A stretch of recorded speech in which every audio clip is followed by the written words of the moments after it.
Hello, good morning. How are you all doing today? And hello, Diablo.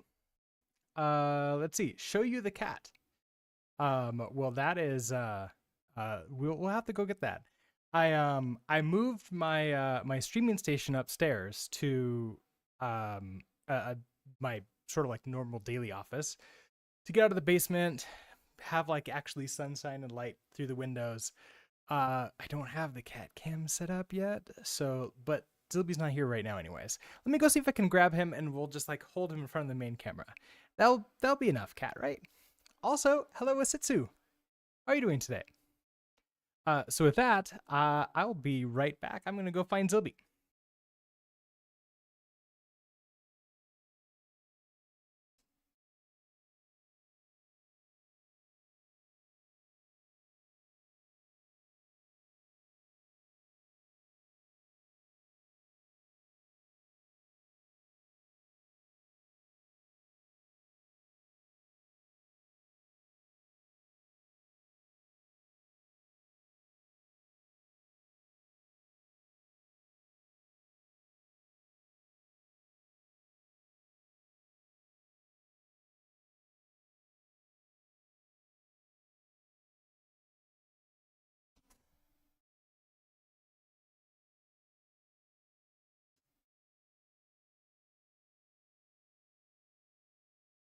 All right, I am back.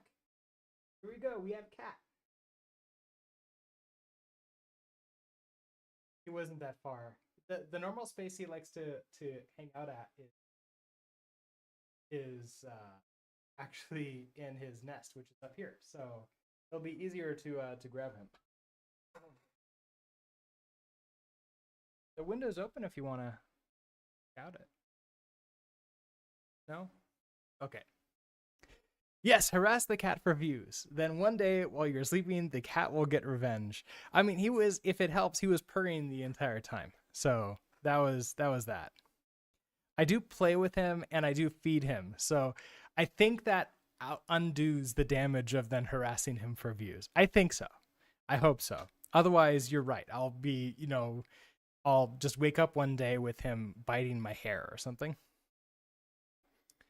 Um, but all right. So, as I sort of mentioned, I moved the setup from down in a basement to upstairs a little bit. It means that I've got more sunlight in a room. I can have windows open. It's not freezing cold in the morning, even in the summer, which is super nice. I also have a little bit more room behind me, which is good. So I don't, I can actually like do full pointings and all that, which is great.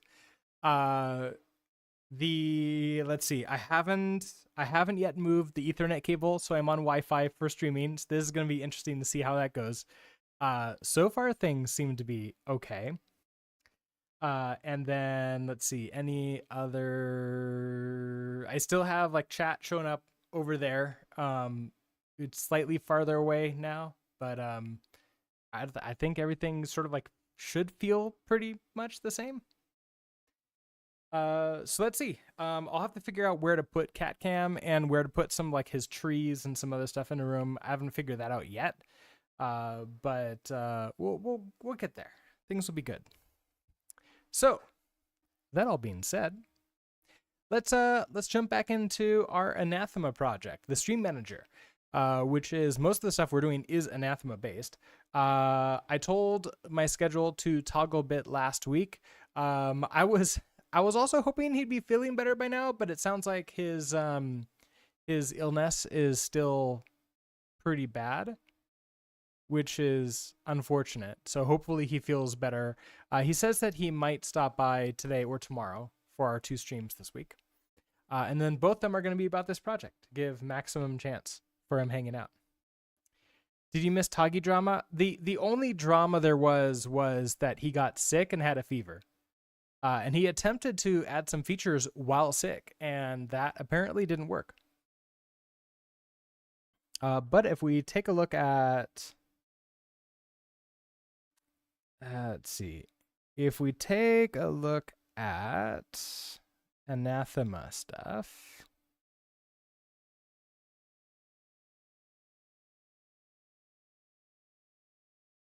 Is there a way for me to like pop this out? No. Can I do this? There you go. So Togglebit added a new widget type to Anathema, which is a canvas. He also added a container, which I believe that'll be nice because we're kind of using, I forget what, I think I'm using like vnodes as a container. So like that actually might be really nice. Oh, and Esitsu, that idea that you had, which is the component ID, is now bound to the message type of the component. So that entire problem that we had last time of like just losing messages because it was the wrong type, that should go away now. And it's now supposed to be runtime builder as opposed to runtime new. I don't remember which one we're doing. So I kind of want to update to the new version of Anathema and then just see how this works. Obviously, I have Stream Manager running right now, but we're going to change that. So to begin with, did he mention what version? He did not. Oh, we have to go find Anathema anyways.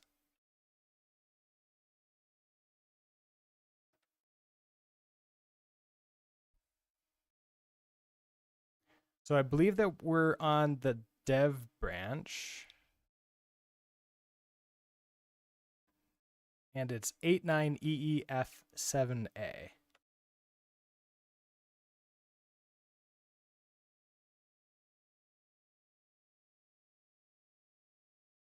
Oh, yeah, actually just say branch dev, which I think that I would rather have. Oh, what is it called? Commit?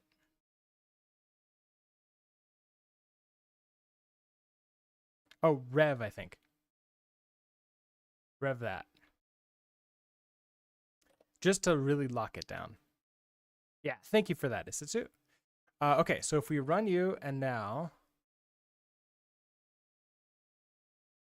let's try you again. Failed to load manifest for workspace member. Oh. It didn't like that. Oh, am I not allowed to do branch equals dev with rev like that either?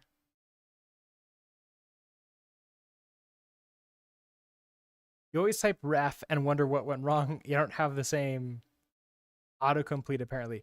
I don't know what I got to get Tomo working.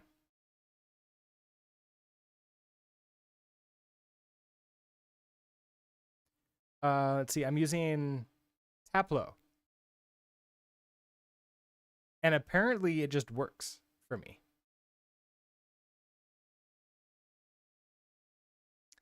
I wonder if I remove branch dev.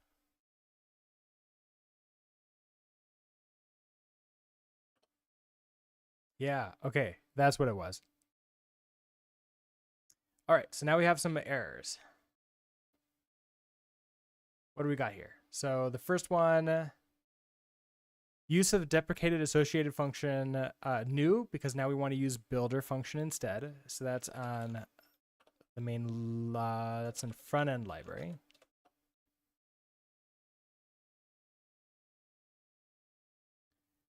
So if I change this to builder, and new was runtime builder, so now I want same exact thing, right? No changes. Mismatch types expected struct. Component ID, component string. Oh, because when I create the component, I now have to tell it what type it is, right? Yeah, so component ID is now a string.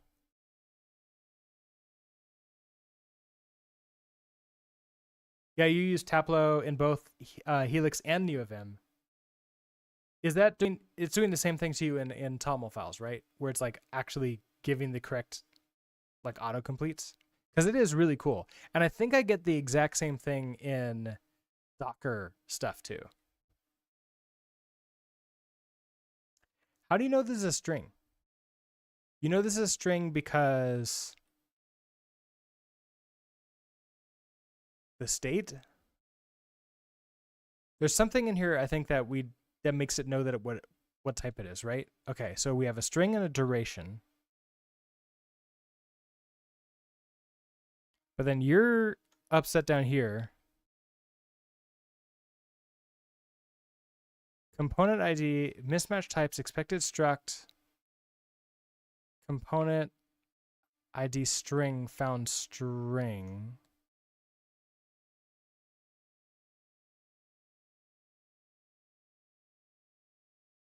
Oh, wait, the order ID? Component ID. Oh, you're right. If I looked at the type right there, that would have helped out a lot.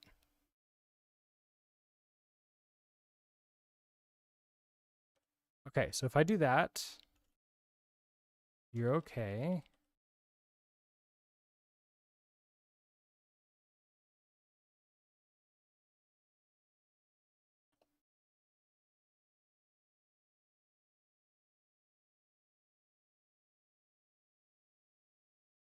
Okay, that wasn't too bad. Tableau can read schemas too, by the way. Oh, nice.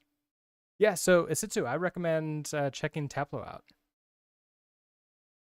All right, let's try running this again and see if everything works the way we expect it to, which hopefully there's no reason it shouldn't work. All right, we have everything seems to be fine. Let's take a look at what we're working on next, which is, well, I guess also.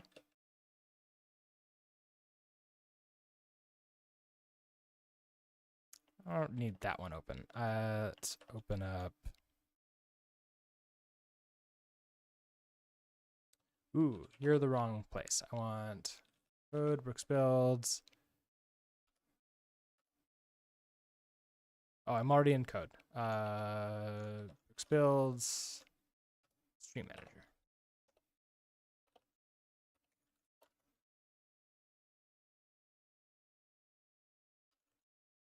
Anathema. Okay.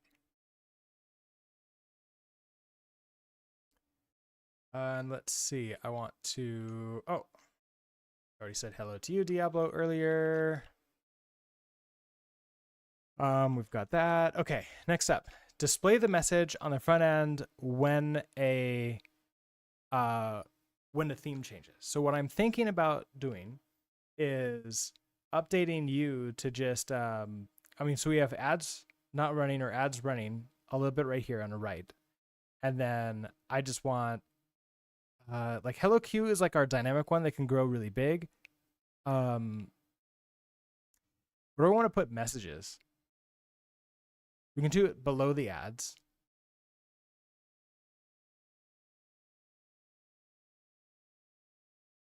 And then we can, I guess, let's see. I also feel like I want to do a section for it. So maybe let's create a new section here.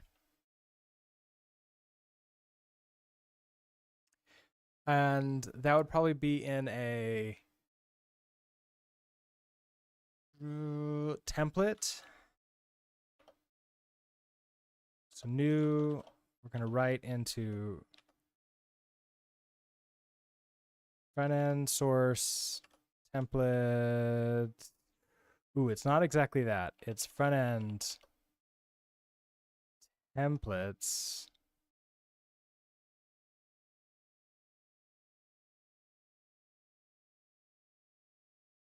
I guess this should just be messages. Oh no, I think we want just like it's managing the themes, right? So it's really like the theme section. What? There's no actions available? Okay. What is this? This is in mod.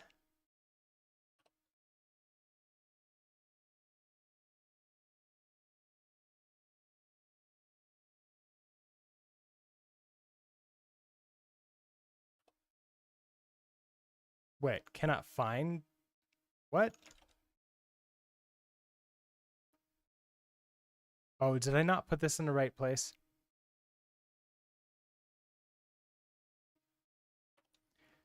Let's see. What is it? What's the command called? LT? Yeah, theme.rs isn't. Oh, because it's not.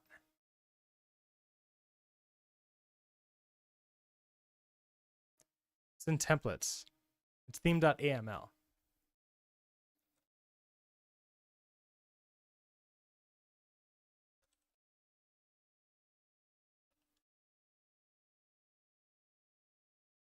Can I rename? No.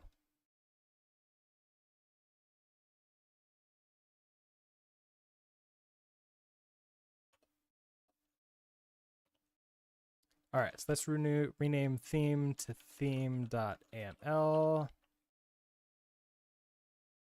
Okay, so you're there. That was the reason why it was yelling at me, is because it's the wrong thing. TT, hello. How are you doing today? You use cybersecurity? I mean, everybody uses different variety of forms of cybersecurity. So yes. Rudra, hello. How are you doing today? I just want to ask how to break this fear. Whenever I start building something on my own, it feels as if I don't know enough, and then I go straight up on hours-long tutorial and build nothing. Okay, so I can give you some information and knowledge, but I can't necessarily solve this problem for you. You're gonna have to like solve this on your own. But here's something really cool that I found extremely helpful. Do I still have it open?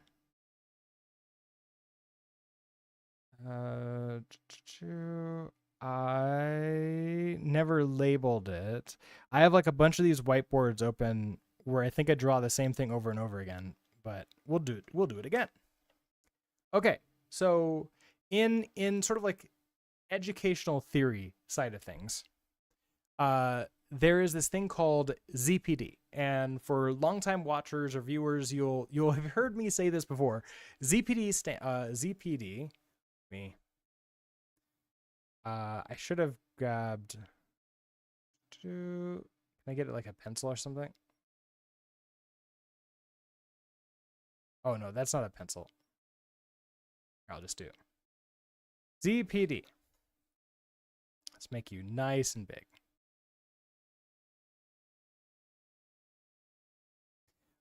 This stands for Zone of Proximal Development.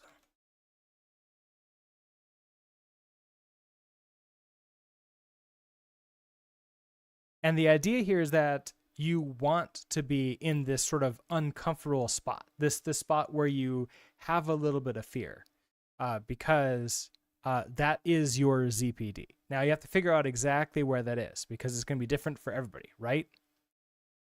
And the way that the zone looks is slightly different for each person, but an example would be this.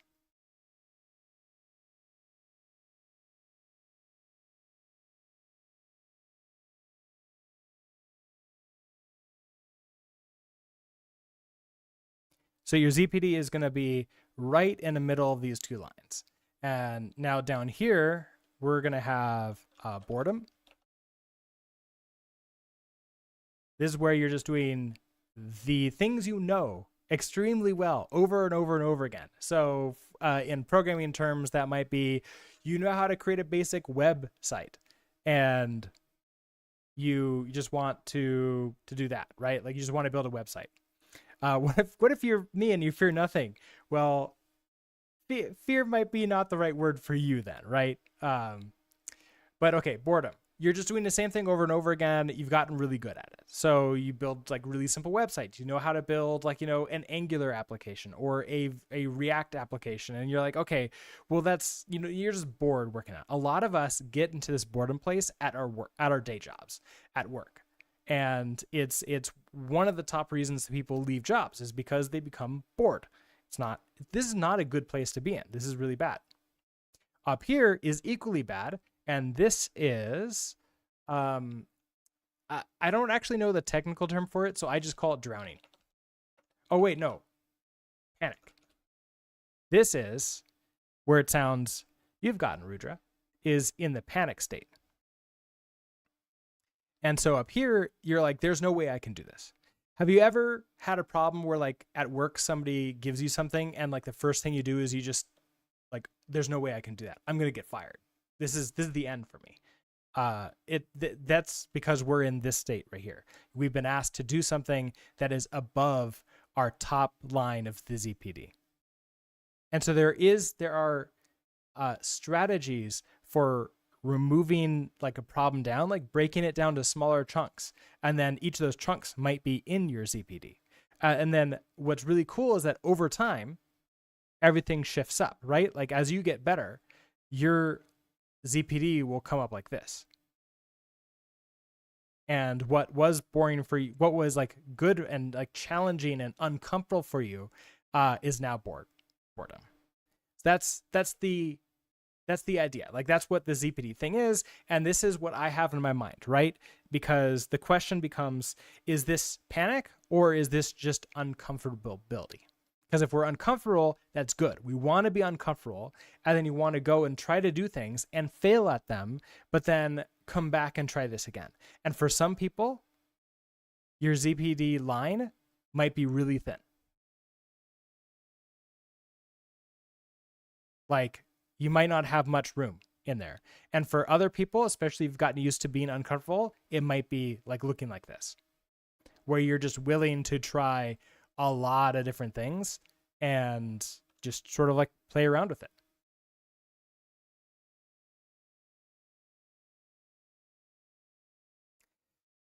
You got into the boredom place halfway through a project, that part after you figured out, but before the part where it's actually a finished working thing.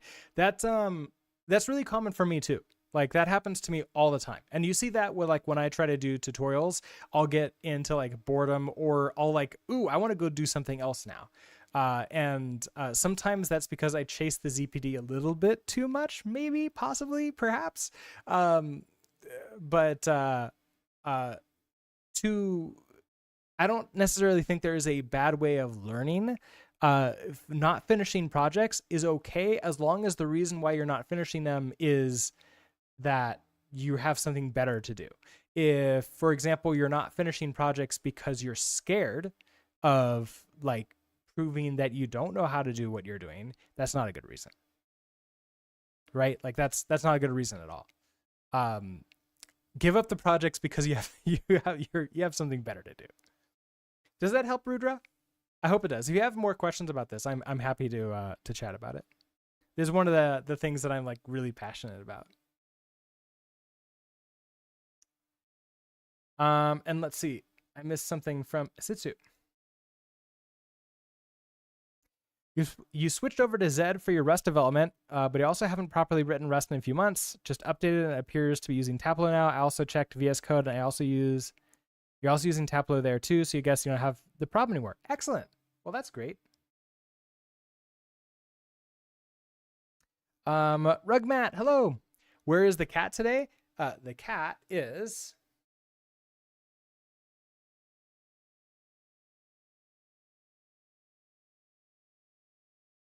right over there. I don't have a dedicated cat cam pointing in that direction or hooked up right now up here. So I'll see if I can get that set up tomorrow. All right, let's see.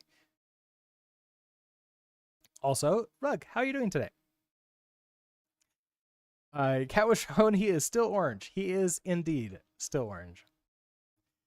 Okay, so theme change thing. What do we want to do? I want to I want to have like a new section for a theme, and there's this potential new container. I wonder if this would be helpful for us.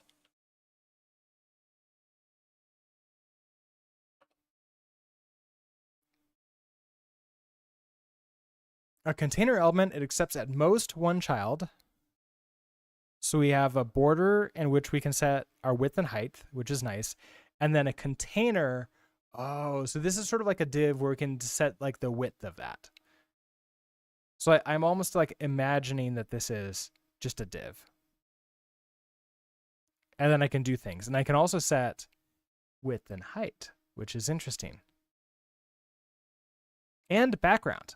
Okay, so I can set width, height, and background. So I'm not sure that's all that helpful for us. But let's add a border around this. We're gonna do border.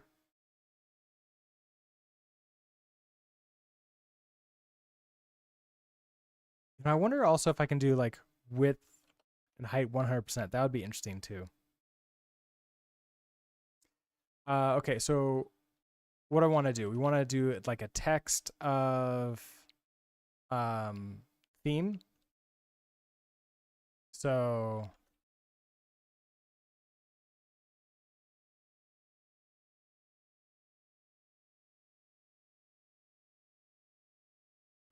we can have like a current theme and then what the theme is. Oh, quotes, right? Theme, and then how do I combine things together? Oh, I can use spans, right?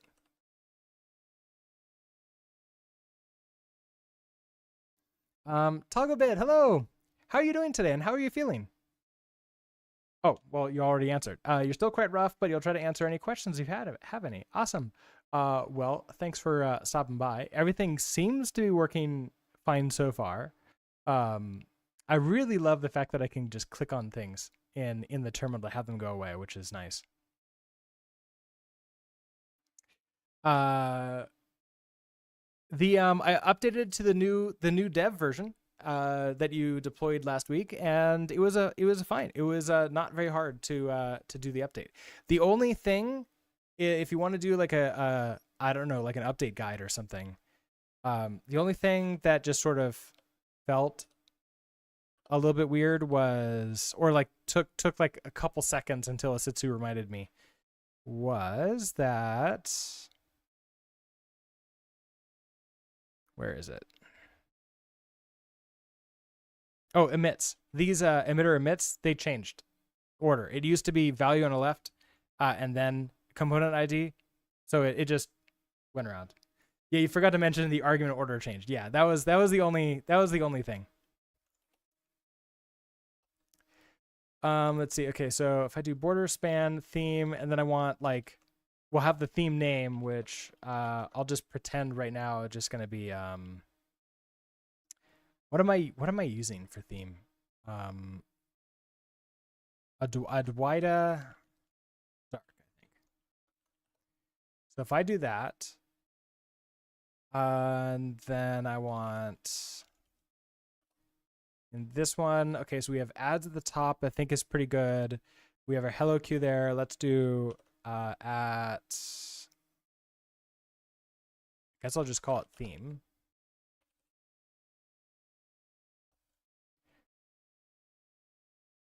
I haven't figured out a good organization system for this yet. So as I add more of these in here, it's going to be sort of like a pain. Do you have any suggestions, Togglebit, for like organizing components and sort of like the loading of the components into the system? Let's see, read a string. Read a string. Let's do at least these in one section.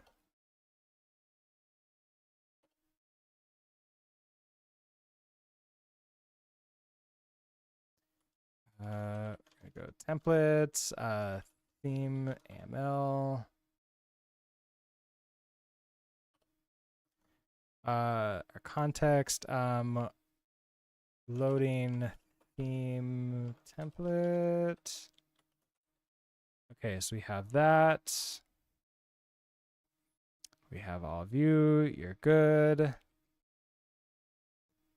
Okay, then I register the component.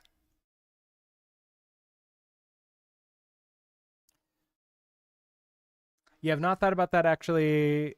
Loading lots of components will be noisy. Yeah, and that's it's not really a concern, right? Because like you in Vue you have the same thing where you have to load components in. It's just one line though for each thing. So it's less of a issue. I guess this is less of like loading it into the component though. Like that Vue has like loading into the component. Each component you load, other components you're going to use, at least custom ones. I wonder if I should have like a separate register component file that I just load in and run, and that then stores the component IDs in a object, a hash map. That's where like the other thing is like I don't know where to store those. Okay, which is right now I'm just leaving them right here. Okay, so this is the theme component.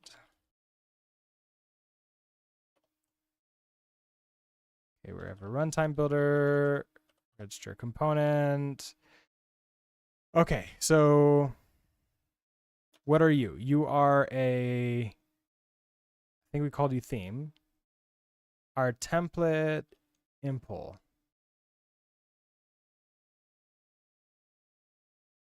The template, that was the theme template.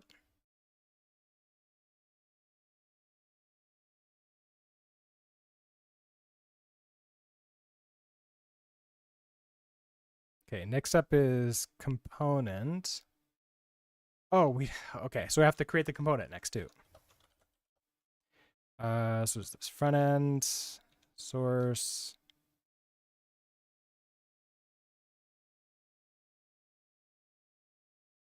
components, theme.rs.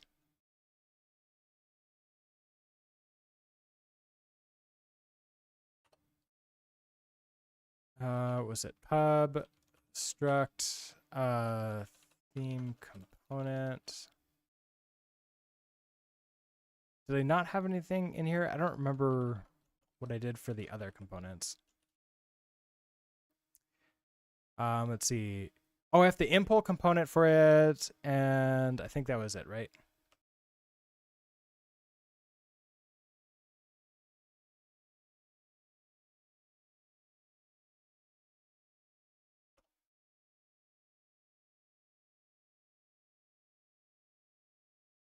Come on, find it. There. I don't know why I didn't find it before. Okay, implement you. Okay, so state. We know we're gonna have to have some kind of state, right? So you're gonna be the actual theme. So pub, or I guess it would be the name of the theme. And I probably want like the main starting okay, yeah, let's do just name. Pub name, you can be a string. These are best to be strings, right? Like do you have any kind of oh wait, I have to do value string, right? Value.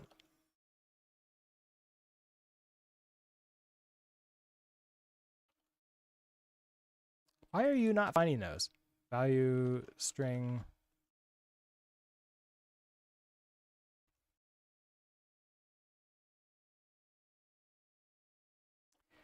Message will right now be just nothing. Okay. Okay, so nope, don't do that. Head back over here. Okay, so our component, that was a theme component. We have name and then our our initial value, I want to be, I don't remember anymore. Did I actually call those other ones?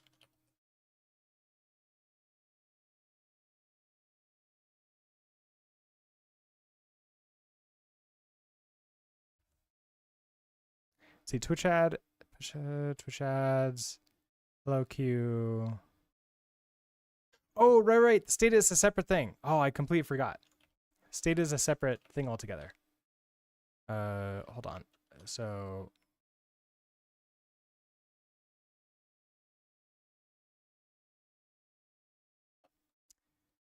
we have a pub struct theme state. This would have a pub name, and then you're going to be a value string. Your state is then going to be a theme state. Okay, now I remember. Skimus, hello. How are you doing today?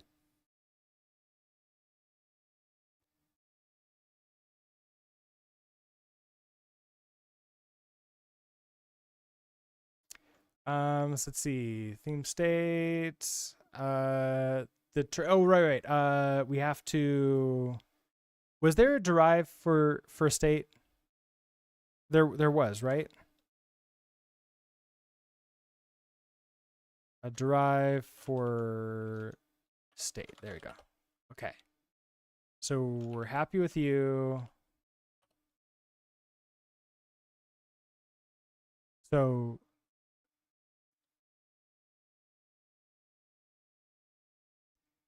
it's just theme component state. Okay. So we have our theme state.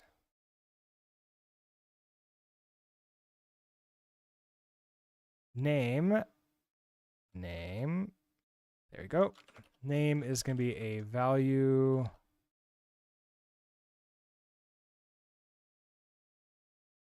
new, and then the string here.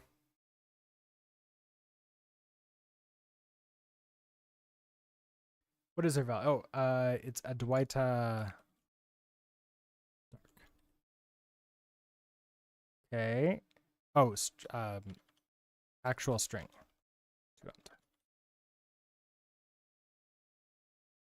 Okay. I think that's everything. So that gives us. Wait, am I missing something? No, that was a state.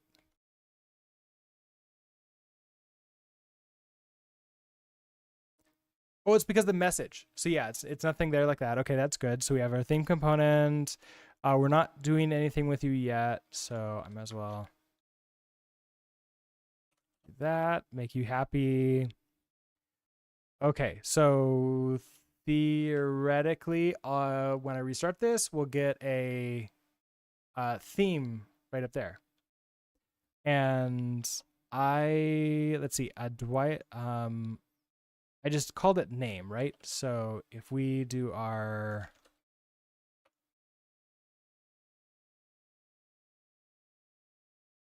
span, I can just use the name there like that, right?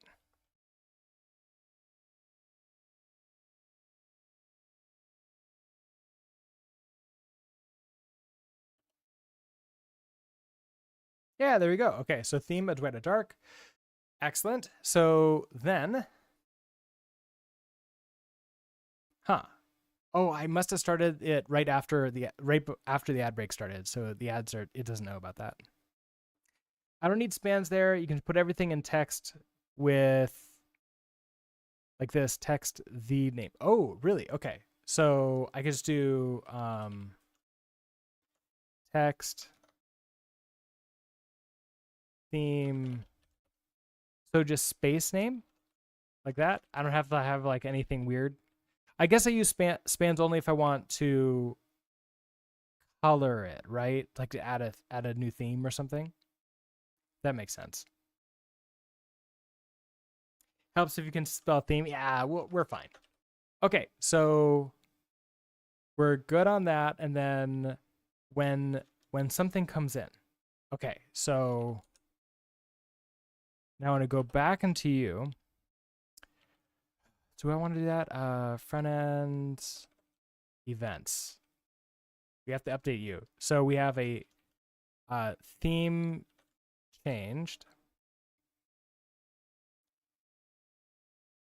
And I guess we'll have to do a string for what the theme changed to, right?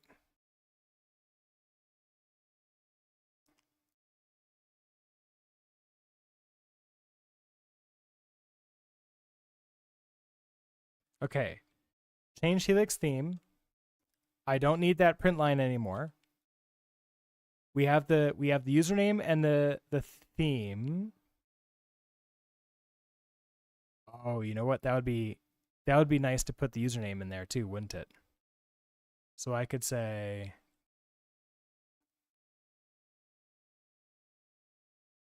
string. Fine.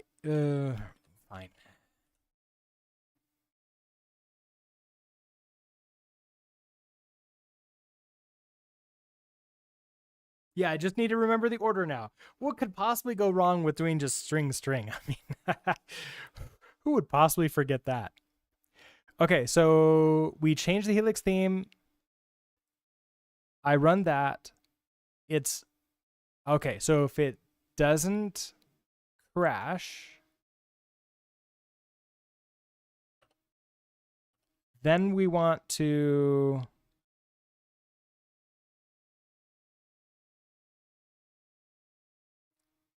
front end event send. Okay, so then we're going to do a front events send. We have our values. So events, theme changed. Can I actually add some like info to this? Can I do something like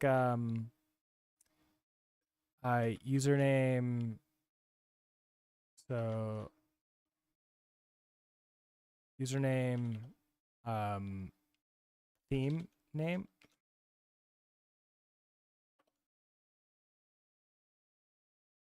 Yeah. Okay, that works. Why not use a struct variant? Actually, that would work too, wouldn't it? We can use an anonymous struct, can't we? That'd even be even better. So we can have username is a string and a theme is a string. Don't need that anymore. Why are you upset? Oh, because it's not a tuple. It's that. Okay. Theme changed.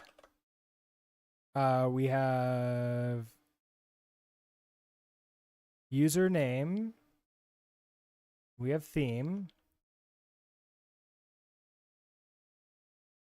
We have to await. Give it a context of sending theme event to front end. And then we have to unwrap to crash.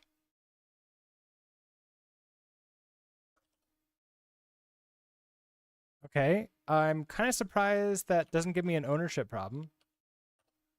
But maybe it's because we have these issues. Okay, so what? Okay, in a front end, handling this. Okay. Oh, because we're gonna emit this. So cool. We're gonna get a fun error right away. All right, let's do this. For the mesh arms. All right, so what are we gonna do? We're going to catch this and then just use the emitter to emit the right thing. So that means I wanted to go back to you. Get rid of you because we're going to use you now. And then also messages. So right now it's nothing, right?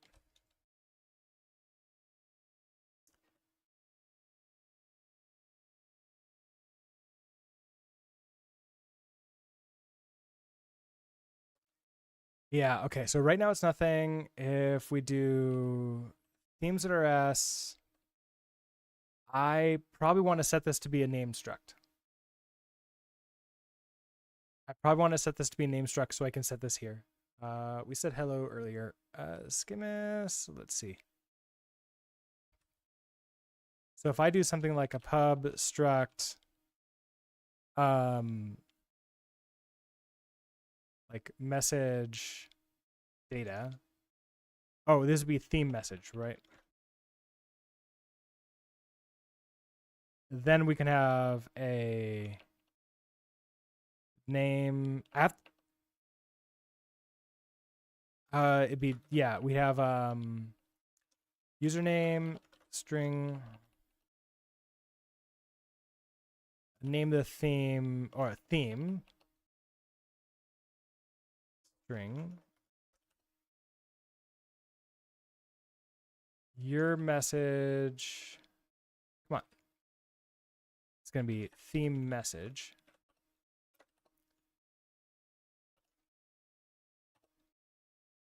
Non-exhausted patterns. Wait, I thought we added that in there. Yeah. Oh, just because I haven't saved it. Okay, so theme changed. We have a username and a theme coming in. But actually, this is gonna be fine. So we have username, theme.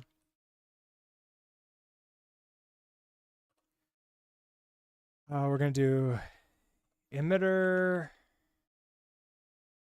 emit, component IDs. That was the theme component. And then the value, which is a theme message.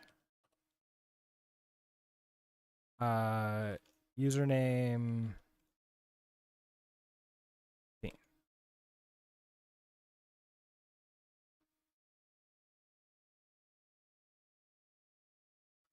Context, we are sending theme change info to component.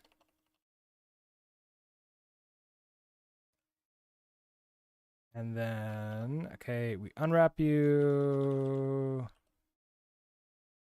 And then we're good to go. Okay, so I think that should work. I don't have to tackle this now or at all if I don't want to, but can you get the emitter before you... Wait, you can get the emitter before you start the runtime so you can have an async emitter directly to the front end instead of needing that channel. Oh, really? Okay, I didn't realize that. So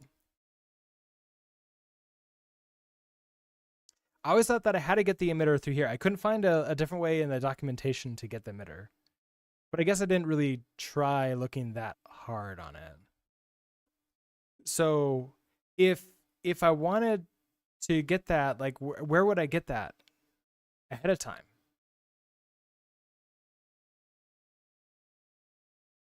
Like I'm probably not going to do it right now because that's probably going to be a pretty big refactor, but it sounds like then I would be able to take in the receiver from that essentially here, right? You have to create the runtime builder first, then get the emitter, then do everything else. Okay. So I have the runtime builder here.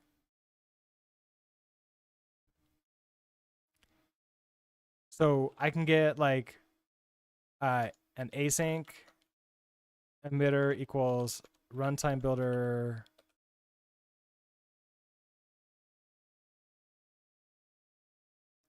But that's not an async emitter, right? That's just an emitter.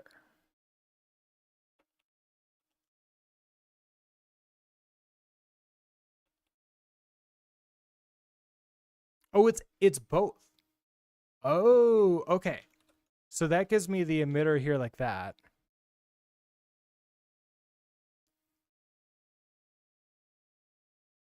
Okay. The only problem, and then maybe you could help me figure out like how to do that. If I wanted to emit directly from the back end to the front end through this emitter,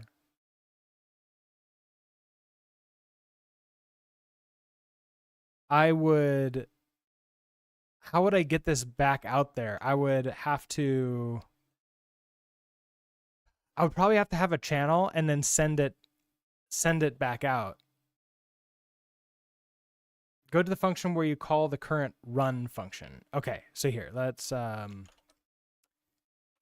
call that, where do I call that?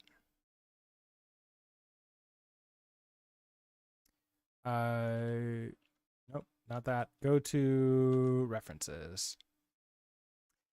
It's in my main function. So this is where I create this. I guess we could do a separate thing here where I can, oh, how do we get out of the spawn?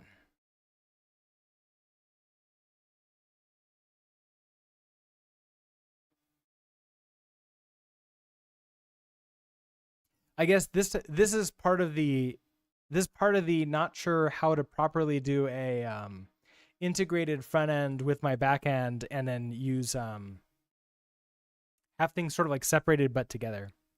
So here's where you want to create the runtime builder, get the emitter, then pass the runtime builder into the run function. Okay. So basically what we could do is, wouldn't be even here. It would be, I would have to do this here. It's like, okay, I see. So I could create anathema runtime builder, create anathema emitter, send anathema runtime builder into the function.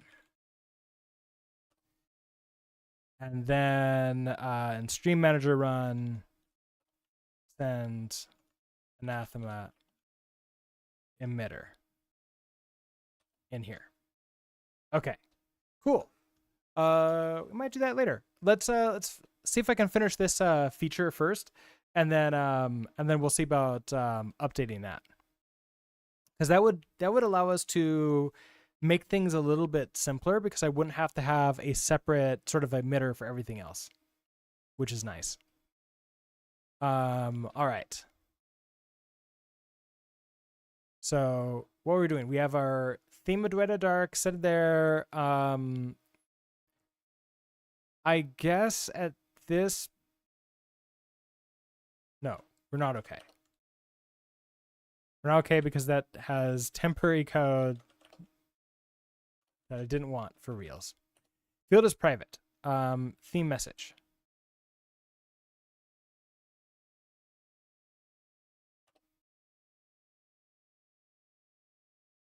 Yes, I know you're never read. Don't worry about it. It's okay.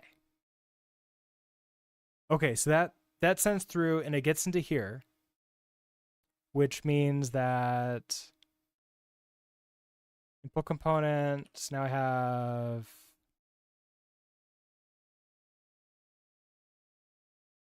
just a bunch of keywords. Does this have like methods in here too? Functions. I wish that there was a better autocomplete thing for like what functions are in here. It is, oh.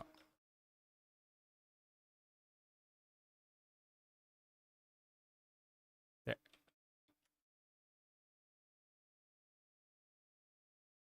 Function message. Okay, so we're going to take in a message. We're going to take in the state. We're going to take in these elements.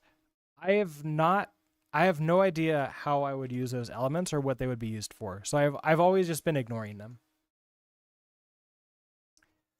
Okay, so if we get in this message, you know what I probably want to do? We want to update our theme to also have the username. So username is also a value of string.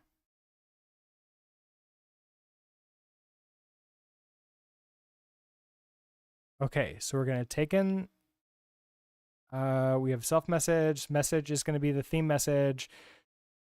So I just want to say state dot name, set it to be message dot username. No, message dot theme.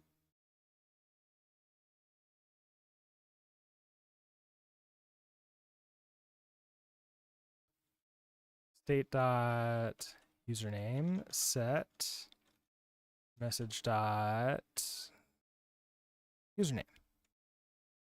Okay.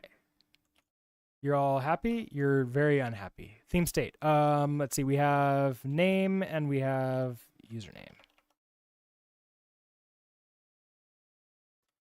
Username, value, new.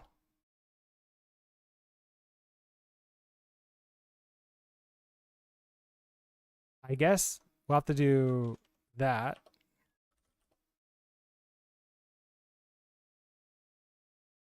I guess I can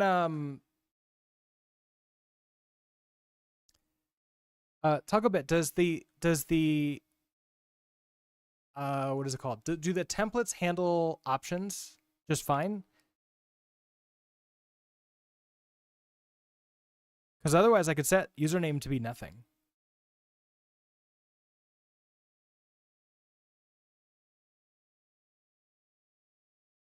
Okay. Ooh, not sure. Okay.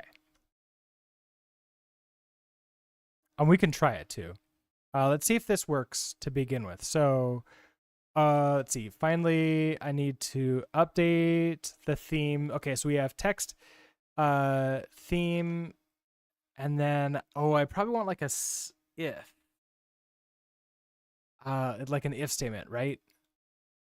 So like text that.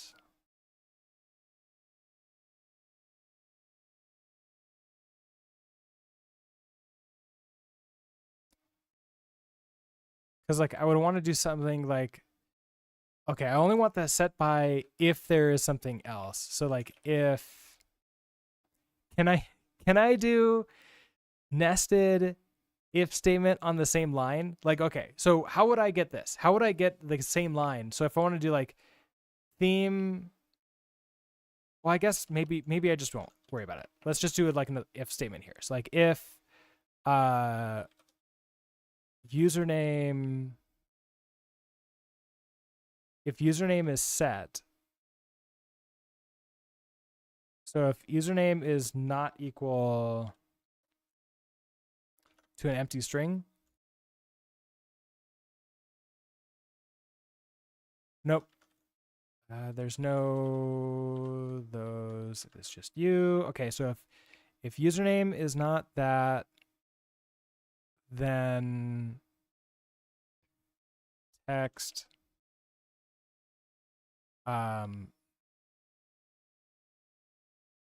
set by username. Okay, so if we do that,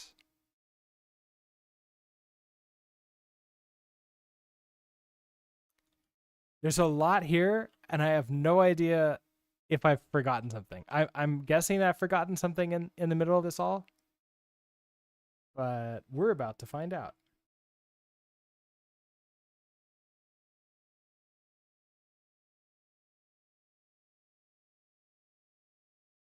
Uh-oh. You didn't. What did I do? Did that crash right away? Okay, running Twitch events listener. Oh, it crashed. Okay. That took a while to crash.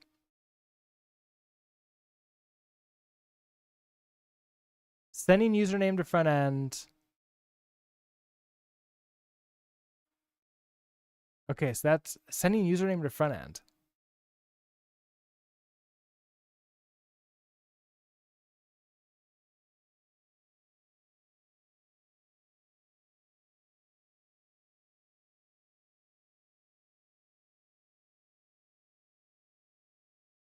Front end event send oh, hello message. It was from the hello message. There you can use a span and indent the if once since it belongs to the text. If you want it on 2 lines, you need a VStack. Okay. Okay, interesting. Wait, But what caused this error? Because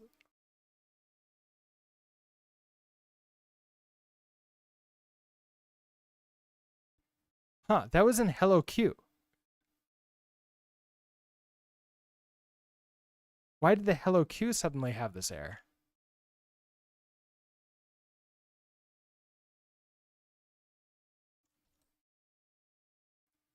I don't think I took anything in here.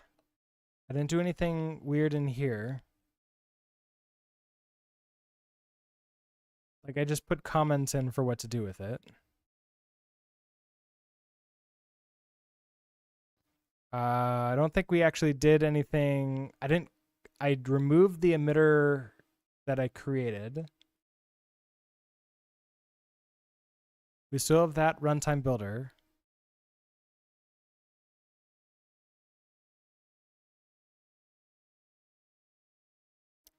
You're all fine there.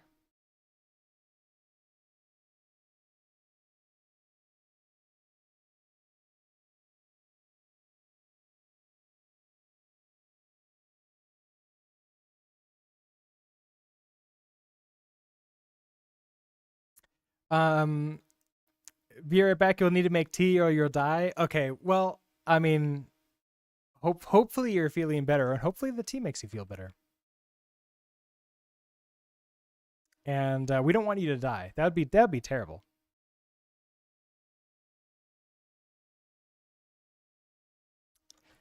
Huh? Where? Okay, so what was the last thing that we did? I guess like some one change at a time, right? So if let's try not putting the theme in the VStack here.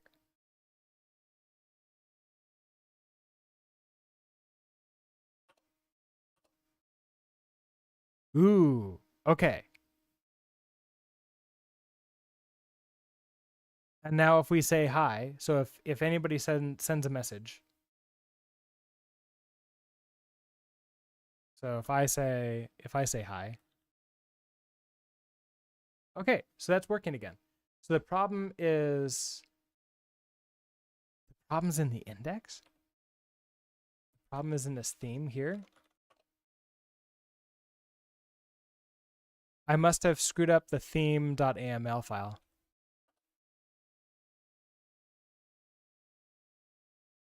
Oh, so I need a VStack. This is what you're saying. I need a.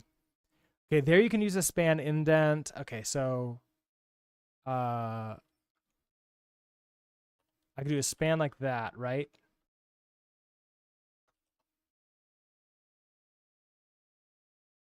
That might work. Togglebit's getting his tea, so he can't answer us.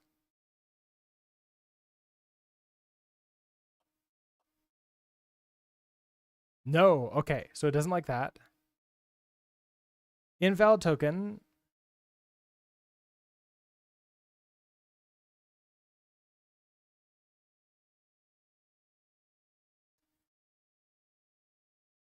Okay, so we tried text theme name, span if, username, and then another text inside of there.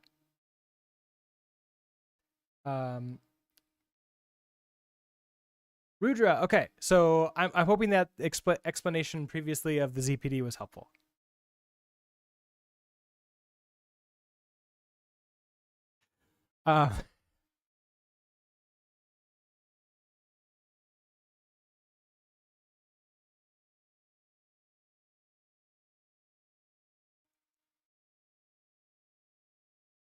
Oh, you have okay. So you have a suggestion for me to look at. Togglebit. Hold on. Let me load that up over in this computer.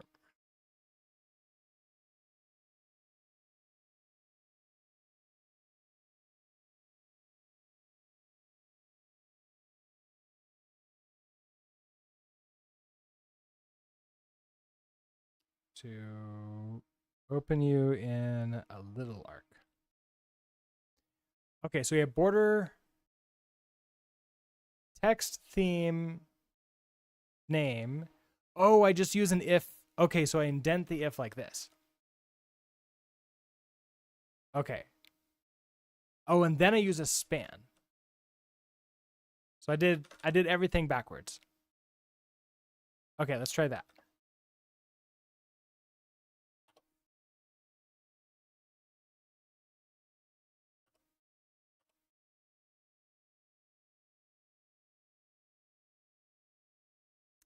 Huh. We had the same problem.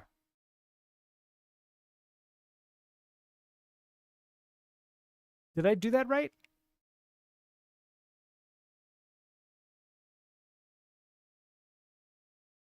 So border text theme name if username. Okay, so I also don't need this.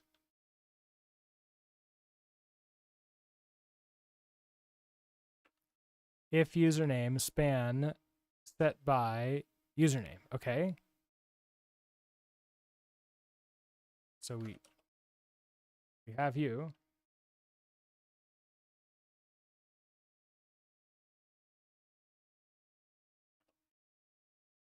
Oh, there we go. Okay. So theme Adwaita Dark. Okay. I think the problem was the if username is not equal. I don't think it like that. Okay, so let's try changing the theme.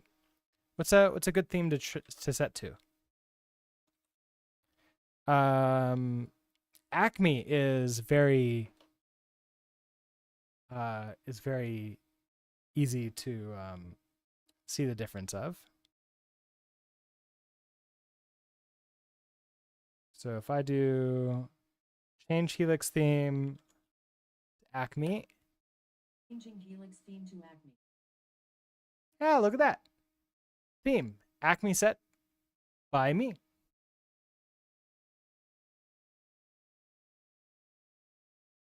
You could also have a default or Brookcircle for the username and avoid the if completely. What I was thinking is not having, not worrying about, like, basically, because it's not really set by me. Like, this is now a set by me, right?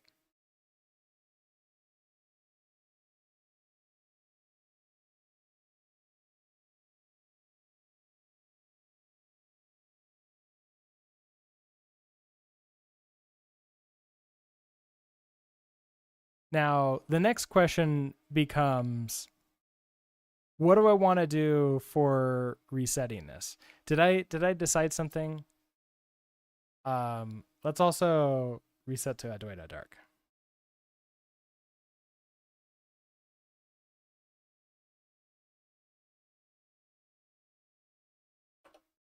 Changing Helix theme to Adwaita Dark.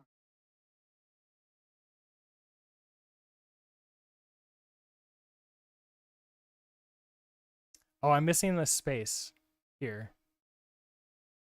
Okay, so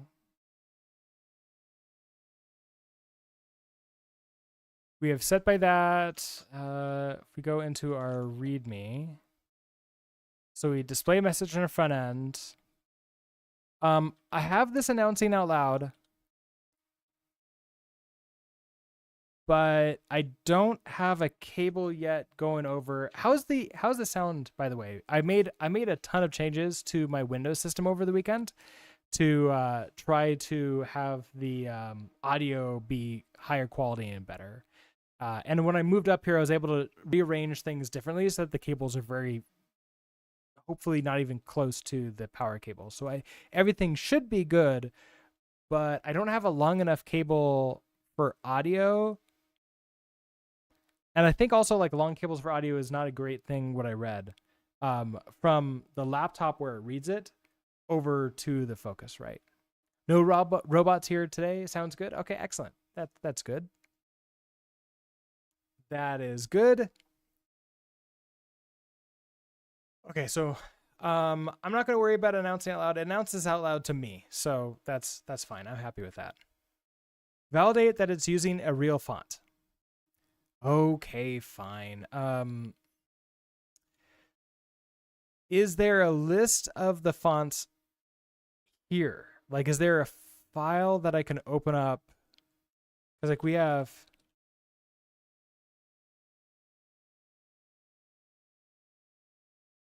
It must have the list somewhere, right? Or is this just in the It's just in the binary.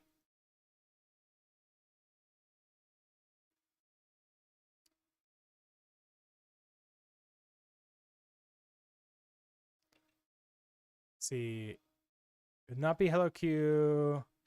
We can redo this one to change theme.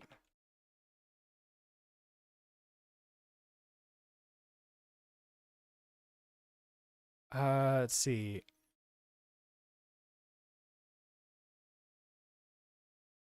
I mean, that's not really going to help me, right? Helix is just a binary. Yeah. I can. There should be a runtime directory under the Helix config dir. Well, so one problem, like if I go to, this doesn't have the actual themes, right? And this theme isn't really like what I'm using anyways. So like I can remove this theme. I'm not using that anyways, because we just have this under config here.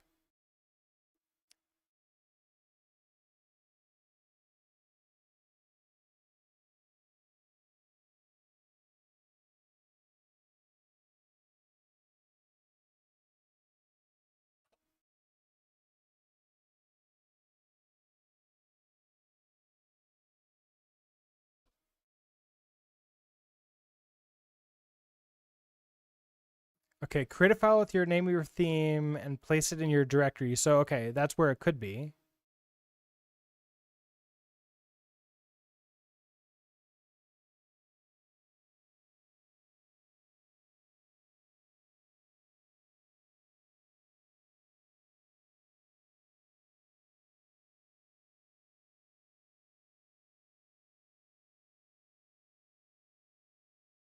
That's just how to create a theme. That's not the default themes.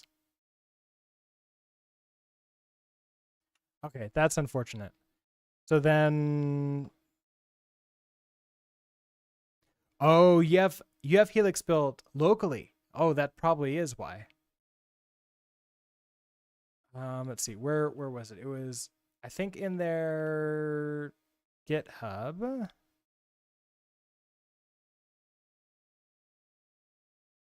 There was something here about themes.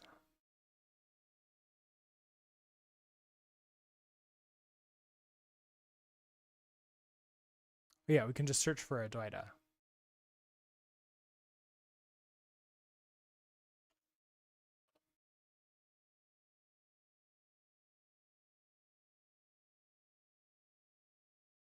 And I want code. I have to sign in to search code? Oh, that sucks. Fine, I'll cheat and just ask. What am I looking for?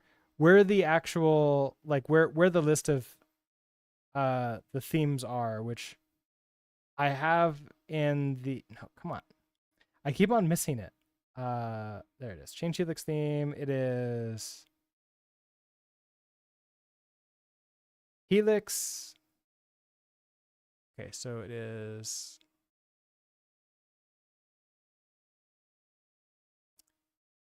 Helix runtime themes.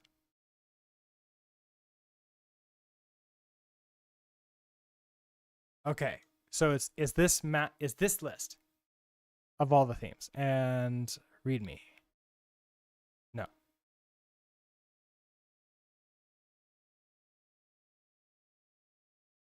mean, I kind of want to just grab this full list here.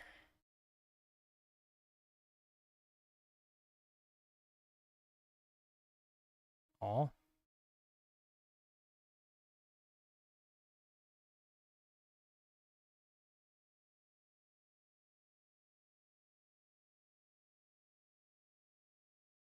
It's gonna grab more than I want, isn't it?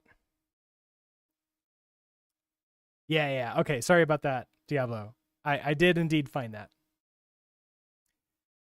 Okay, so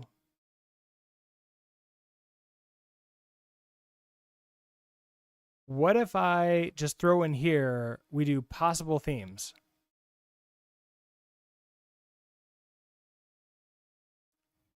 I can put this here, or we can put this into Stream Manager. Maybe it should go into the Stream Manager.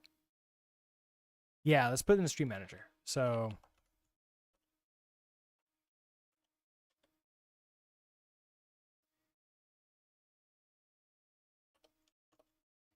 probably not the front end. We can just throw this in here. So we'll do let's see. Themes dot. I mean, I'll just open up maybe Helix themes. Helix themes, txt.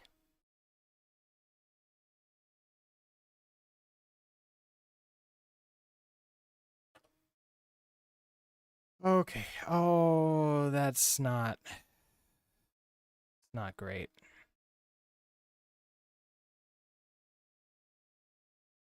I was hoping they would not be on different lines.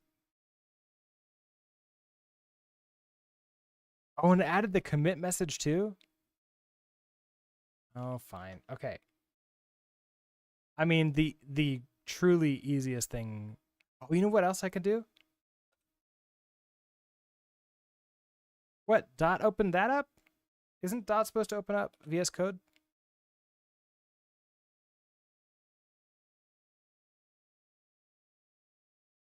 Did they change it?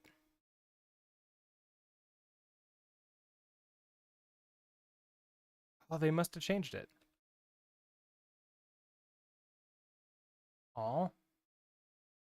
Or maybe you have to be logged in to use the VS Code thing too. I didn't think you needed to be. Okay. Am I logged in on the other browser?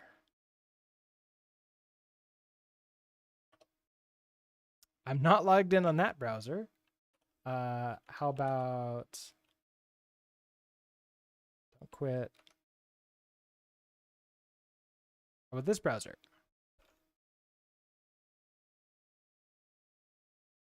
Not logged in this browser either. Last browser? And not logged in over there. Cool. I am not logged in anywhere. Excellent. I'm doing a lot of work just to try to avoid doing the bare minimum. Like the easy thing, which is just to clone this down. Let's do that.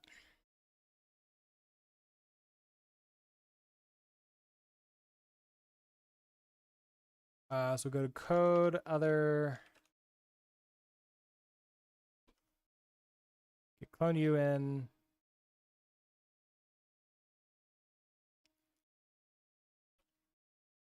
Okay, so for Helix, we want to. All right, so it was, well, let me find Wida. Okay, I want to go to runtime, themes. There you are. I just want to do ls.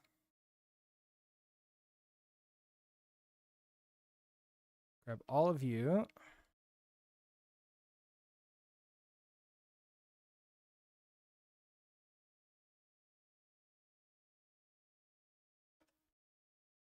Okay, what do I want to do? I want to duplicate everything. Okay, so all of the Brookzerkers.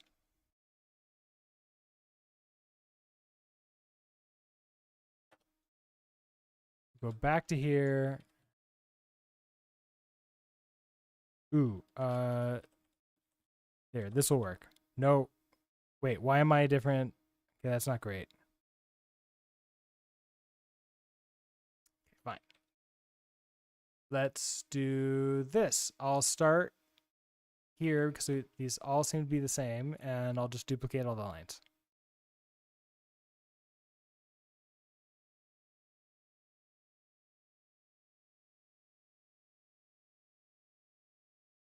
And visual, go to the beginning, delete. Okay, there we go. So now we have one line for each one of these. This is great. Oh, and Helix itself, you can do ls to get the output of the command. Oh, I didn't realize I can put a bang on it to get the output. Oh, that would have been cool. Okay, so I am curious if I load this into a file and I just search through it.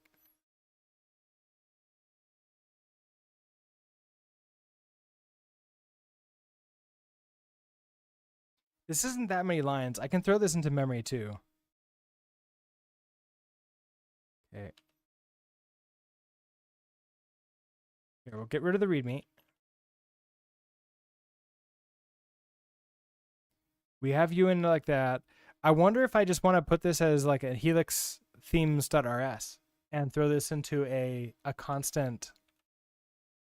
Yeah, I kind of want to do that now. So I'm in Stream Manager. Let's head back to there.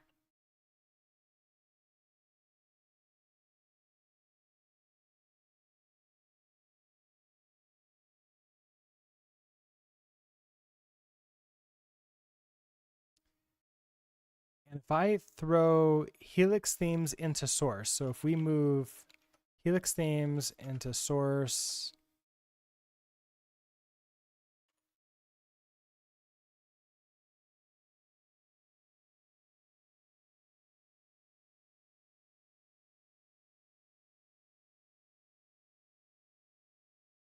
oh, because change Helix theme is a completely different era. That's a completely different thing altogether. So I want to move Helix themes to change Helix theme source. Possible Helix themes.rs. Over here,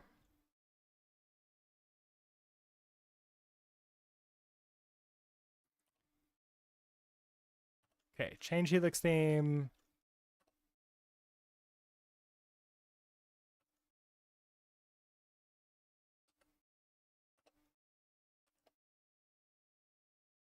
Okay, so you update you. I want to do a vector and probably pub that. Probably a mod.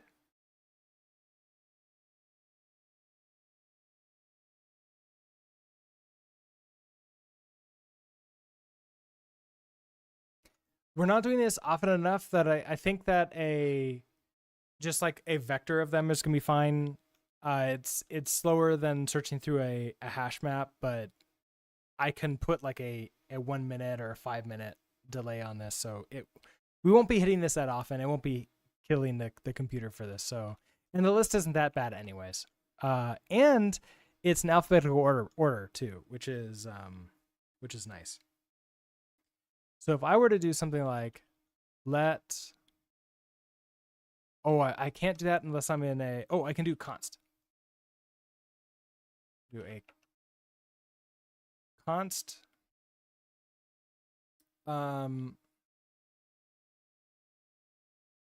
available themes, which can I do a vec in a const? I don't remember anymore. And this will be a string. Actually, this could be a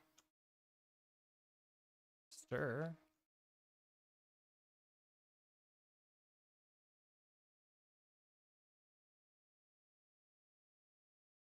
No, but it doesn't have to be a vec. This could be just an array. Hold on. This could be an array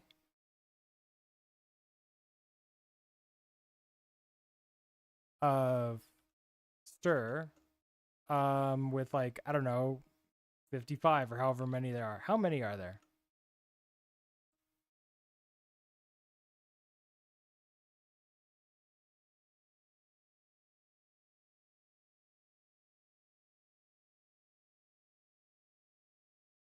Oh, can I not see how many lines there are on here? Fine. See, I'm using everything in all the lines. So if I select all the lines, 136. 136. We'll open with you. Get on to the next line.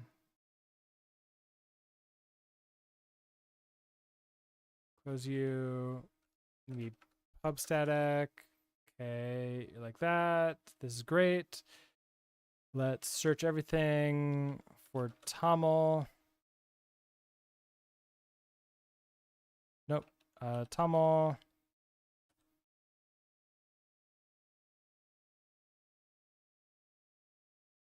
Delete you.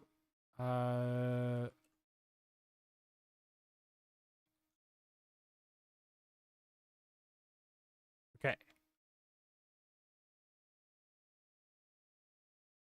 There we go.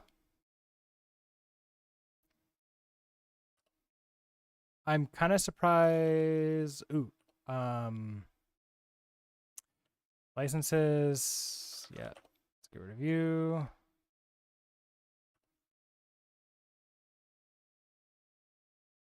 Wait, there's a theme named Penumbra Space Plus. Wait, is that right? Is that really a thing?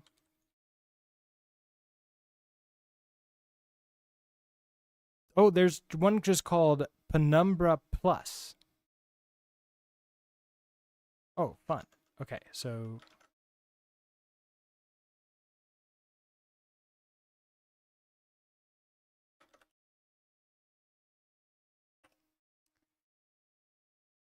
found 136 elements. Okay.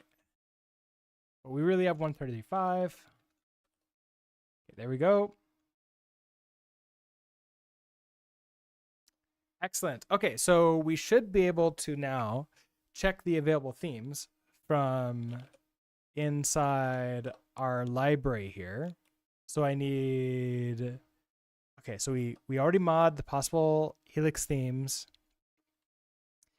Okay, so I load the config file. Okay, so actually a new theme. We can just test this right here. So I can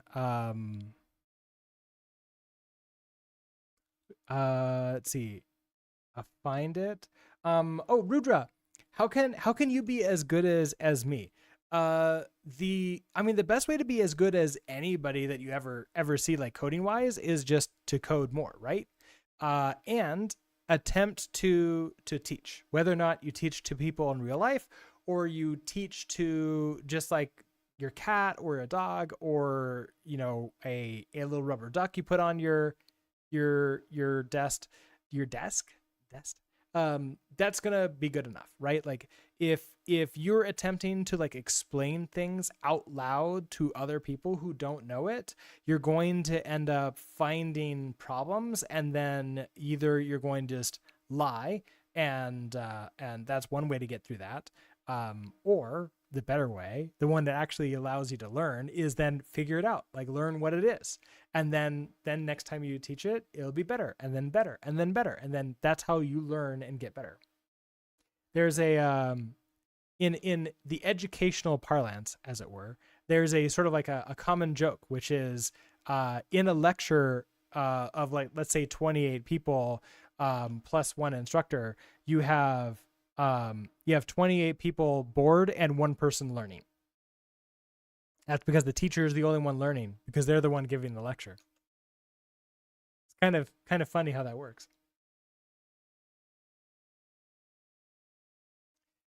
Okay, so we have you. I want to check to see. Okay, so if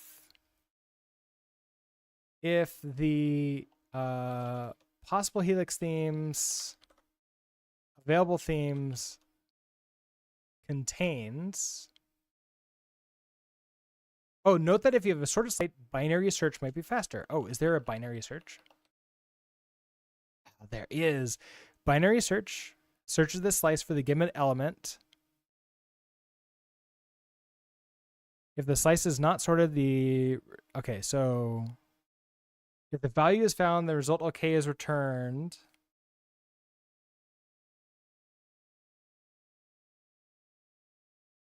Yeah, I don't really care about that. So binary search, new theme, double reference, so new theme.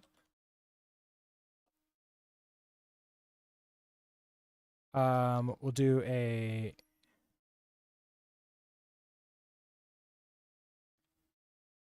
what you give me again? You'll give me a result.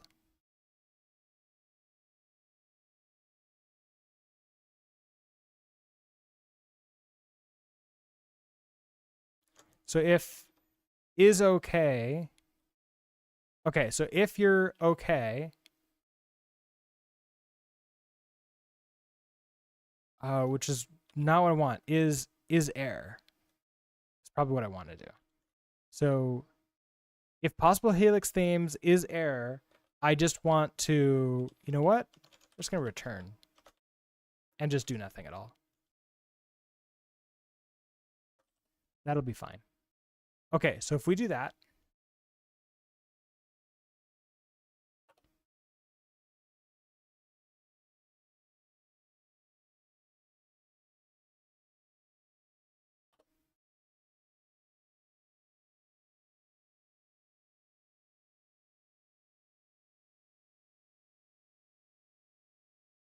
okay, so we start with a Dwight of Dark, and if I were to try to load up a new theme that didn't exist,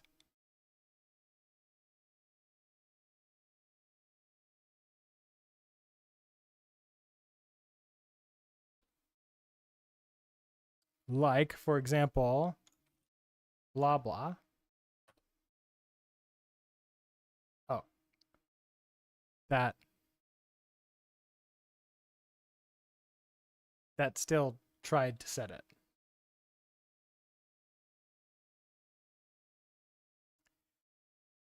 Huh. Okay, so oh, but it didn't actually try to set it. No way. Okay, hold on.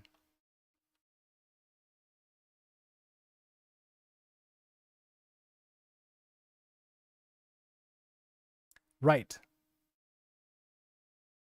It successfully didn't do it, but I set the message there.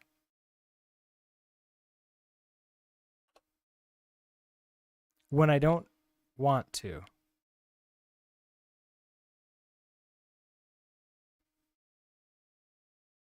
Okay.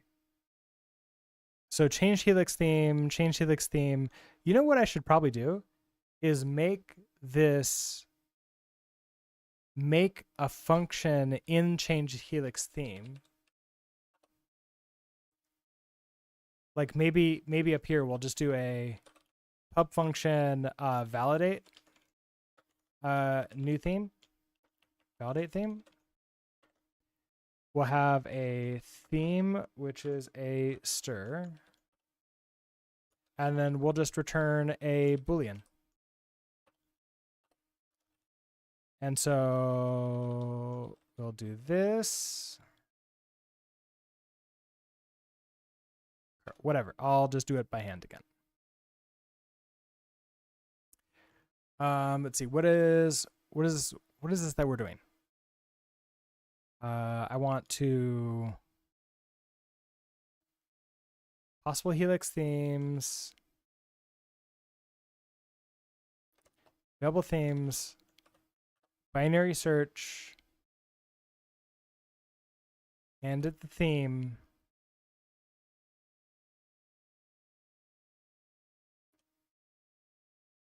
Is okay. Okay. So if I search that turns into Boolean. Okay. So we save you.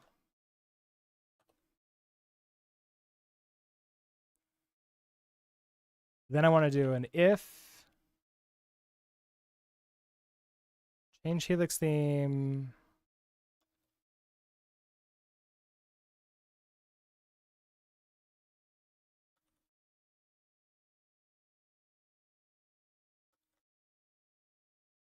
Let's restart LSP and see if it sees that change now.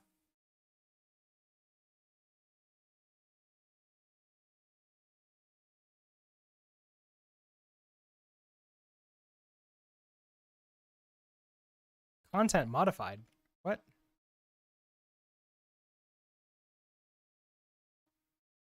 Okay.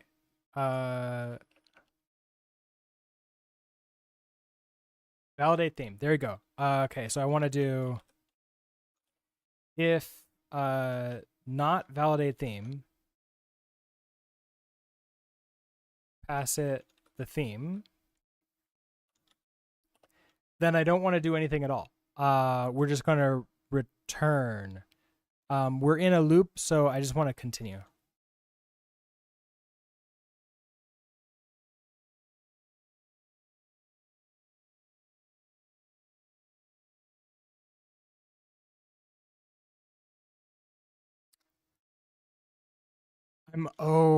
I'm in that loop, but I'm in a spawn here. What do I want to do? I guess, you know what? I'll just throw this in here. It'll be fine. It'll be fine if one time I have indented code.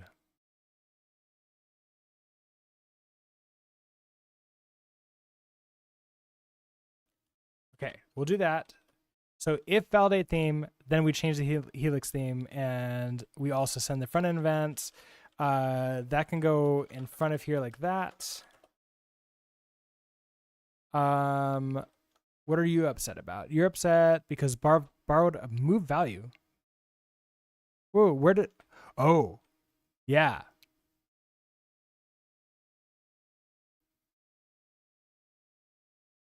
Clonia. I can't clone a string. Why can't I clone a string? Oh, that's why. Okay, cool.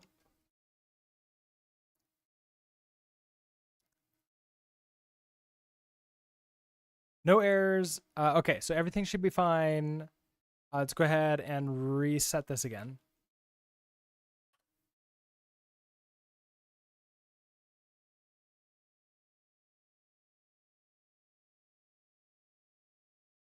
Okay, there we go. So we're starting out white out dark. Does the change Helix theme channel reward do a random one, or is it requested? Because I have, it is requested.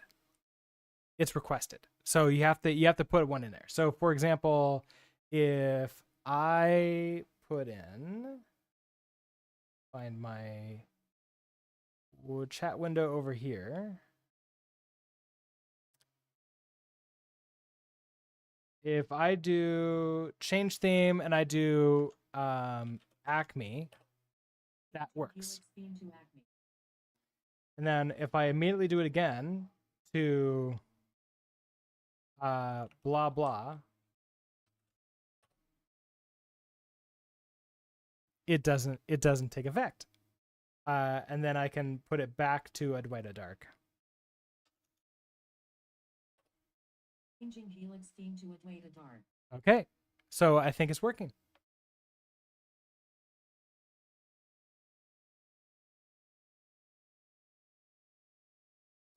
Now I don't yet have a thing in there to set up to say like, hey, don't do it like 5-minute timeout or something like that, because we probably want if like let's say Sitsu you change the theme, and then Diablo changes the theme like 5 seconds later, then we don't get to live with Sitsu's awesome theme.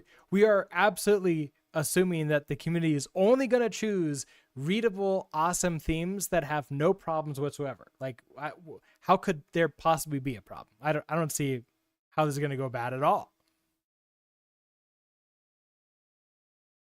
Now, part of that we can do with the channel point redemptions, right? Because I can set channel points to have a timeout between when people can do that. So that's one way that we can sort of make it better. For testing purposes, things are okay right now.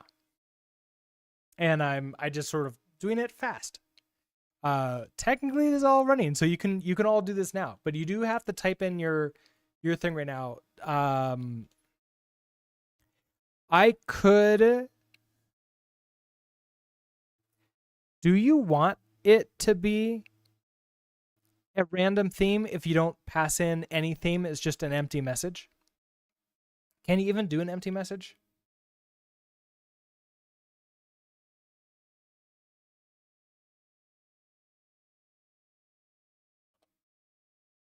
I must provide a message for this reward. Okay. So I could do something like random like that. Okay. Do you want random? Let's add a random in. I mean, this will actually be really easy now. Now that I have all the themes in just in here. So possible, okay, we validated the theme, we changed this. So then we'll just say like if new theme is empty,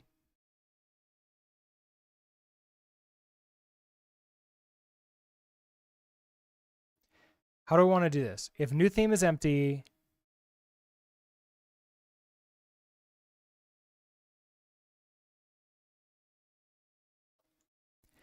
I want to set the theme.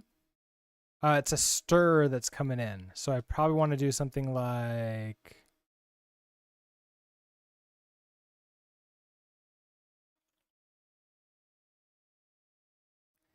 let new theme equals, okay, so if you're empty, I want a random. Oh, we need to pull in random.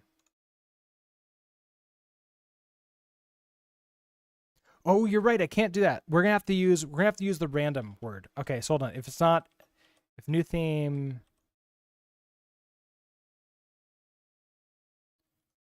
is equal to random,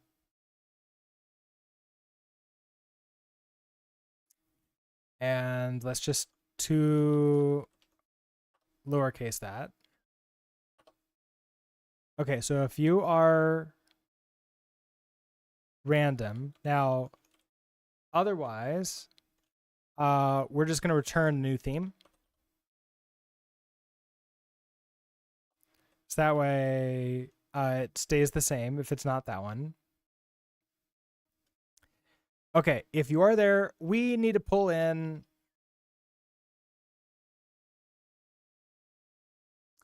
I'm in the wrong directory.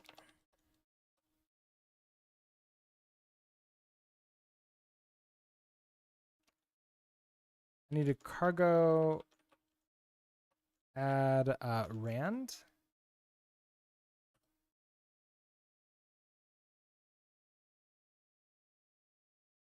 That should be fine. Let's just do another function. Function select random theme.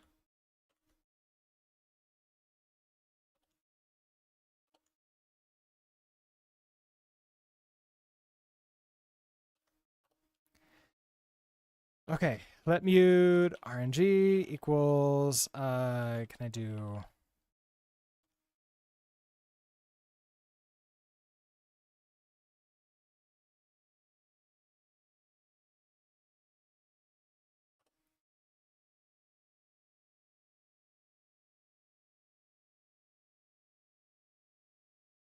okay, so put in thread RNG. I want to choose a random, it's a sample, right? If I try to do that. So can I do possible Helix themes, available themes?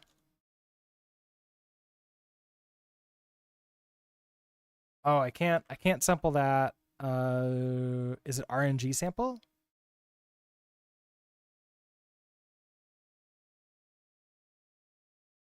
Sample new value using the given distribution.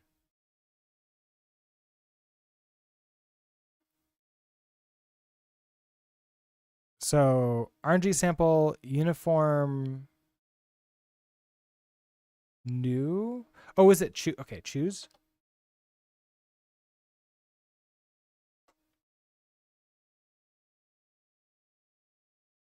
Available things. Choose. Oh, there's a trait I need to pull in, right? You need to use some trait for the trait. Use rand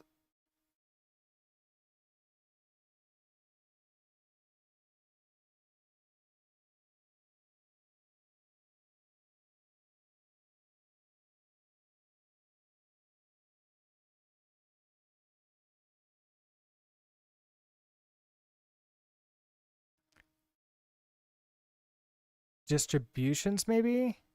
Wait, is it under Prelude? What's in here? Oh, maybe it's under the Prelude. So if I just pull in all of you, do you just work now? Oh yeah, okay. So just pull in that, choose RNG.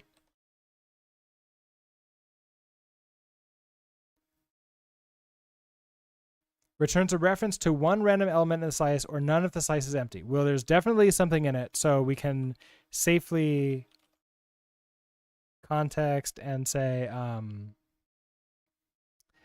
choosing random theme and unwrap that because that is definitely gonna work.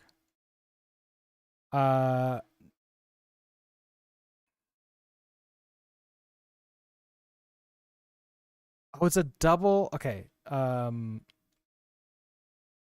I deref once?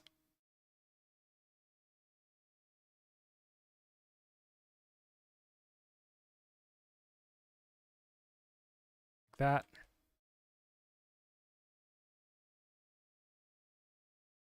What's up with you? What are you upset about?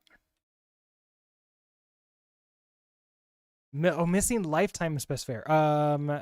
Can I make you just a static?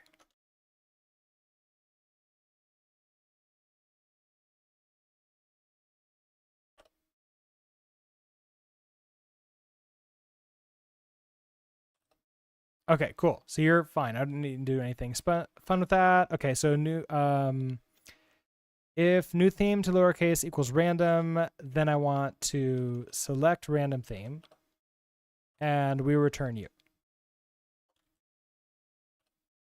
Unused RNG, unused deref. Okay, so we're good to go.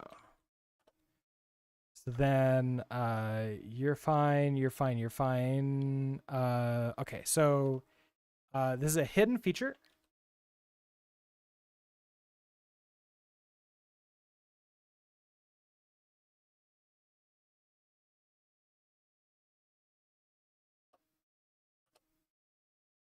Okay. Kappa Votes, hello. How are you doing today? Okay, so I believe now if you use just the word random, which I'm thinking we just keep as a hidden silent feature. What do we think? Should we just use a hidden silent feature because that could be pretty jarring? But let's go ahead and test it.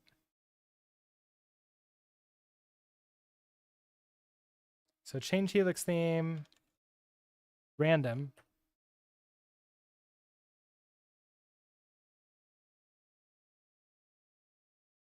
Didn't do the thing.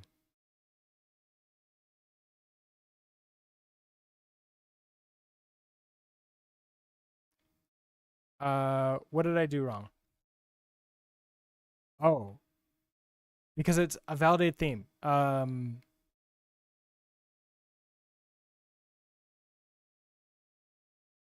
Right. Okay. Validate theme. We also need to set that you're okay with the word random. Okay, so possible Helix themes, available themes, binary search. Okay, so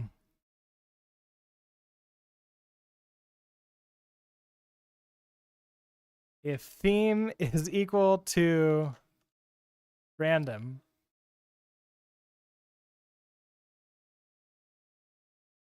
just return true. Early return true. Otherwise, search through all of these and then return the result of that. All right, nuts. I don't like that. That's like a code smell, but it works. I bet. I think. Come on, quit.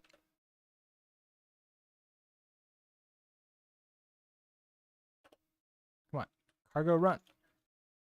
There you go. Stop just adding rand. Oh, I had a rand. I didn't need to add rand to this project. Okay, so let's try this again. So if I now add, if I do a random,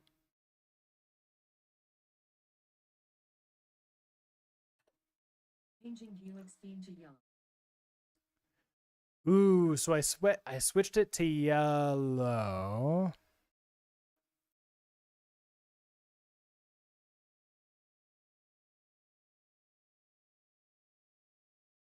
But now I don't know, like we have random set by that, and but I know it's yellow. Okay, I don't like this. Let's not check it in here. So validate theme. I'm going to take that away again. Select random theme, but think is fine. Change helix theme. Okay, so I don't want you in here. So everything else stays the same like that. And then you need to be public.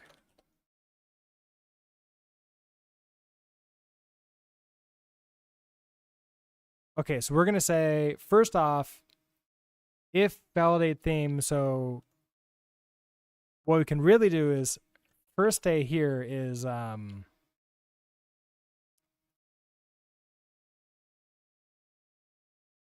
let theme equals, if theme equal to lowercase random,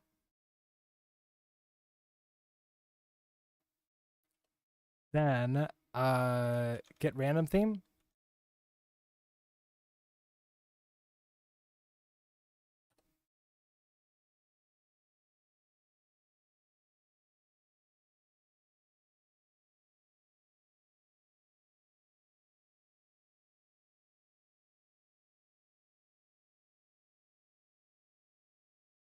Select random theme.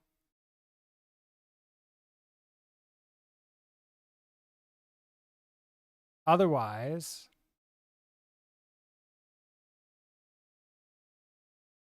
to owned.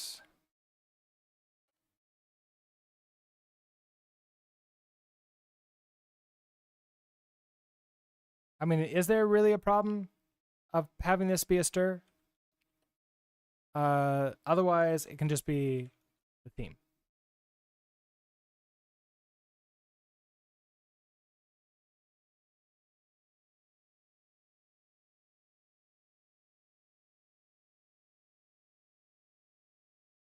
String found stir expected.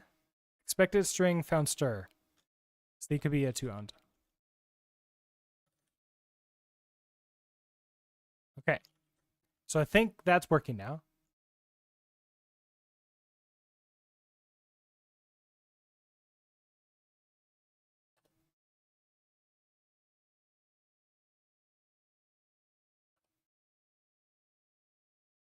All right. We are not in Adwaita Dark. Now it is yellow.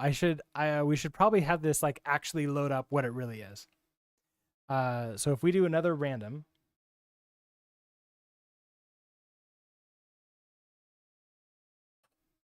Changing helix theme to autumn. there we go. Now it's actually set to the random theme that it was. And of course, I can set this back to Adwaita Dark. Changing helix theme to Adwaita Dark. Okay, nice. And I like that sort of organization of things a little bit better too.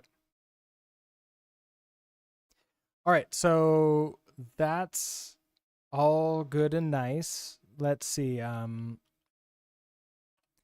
the README, we validated that it's using a real font. Okay, so now change back after a timer runs out. Button to keep new font as my chosen font. Okay, so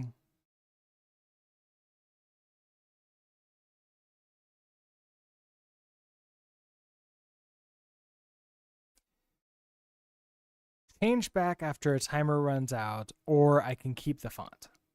So we probably want this to be something like I have to do that for 15 minutes, something like that, right?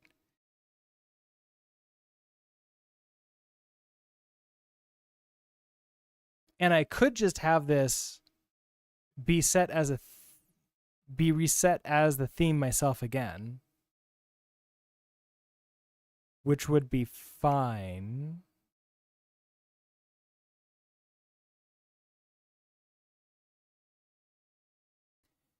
Okay, so if I change Helix theme,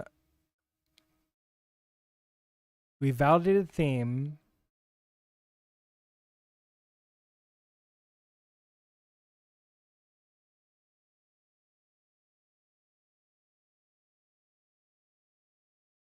So now I'm not sure because that next thing of like I have a button to keep it is the interesting one, right?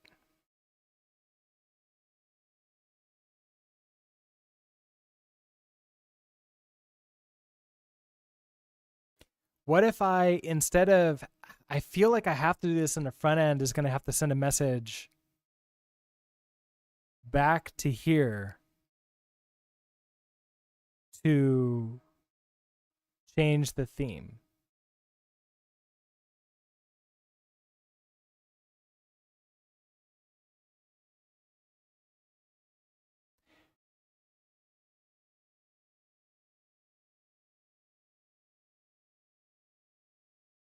I don't know if I have a yeah, hello Q. I don't think I sent a message back here, do I?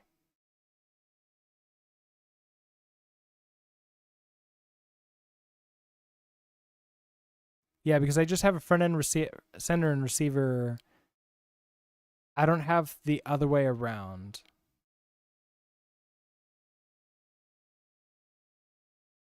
Right? Yeah, the front end is only getting the receiver. The front end is not getting anything to send anything back to the back end.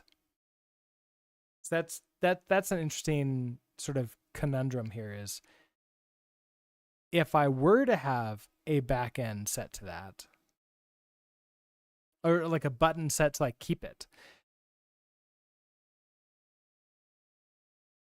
how would I also stop myself from rechanging it?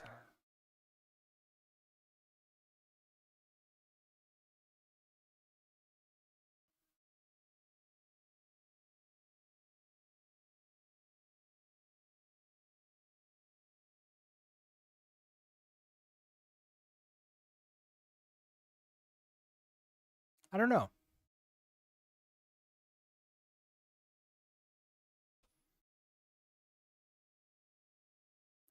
Now, I mean, I could have something on my Stream Deck. Like, I could just have a keep for at least.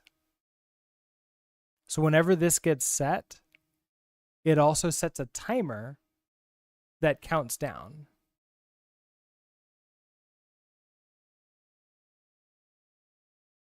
That we could do something like that. And either I'm going to switch back to I wonder if we should have like the original theme and like, oh, I should always keep the original theme.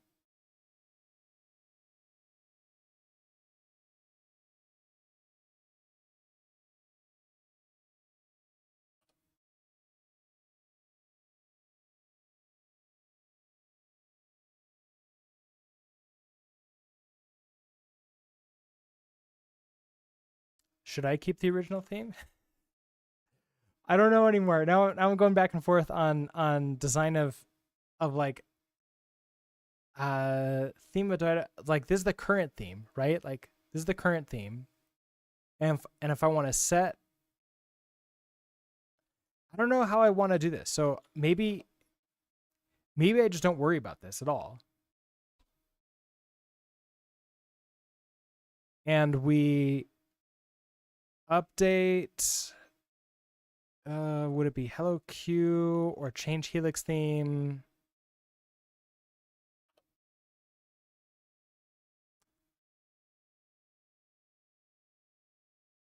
If I do, okay, change Helix theme. I have main here.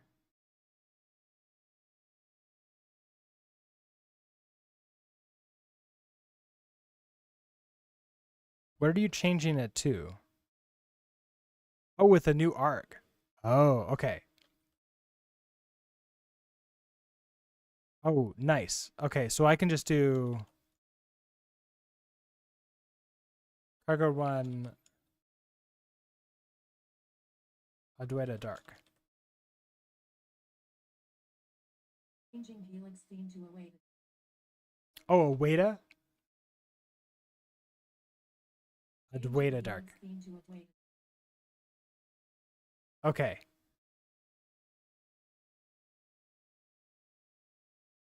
Okay, so if I do that, now if I'm over in here, let's say, and I open you up, and I want to do, okay, so I built the other thing.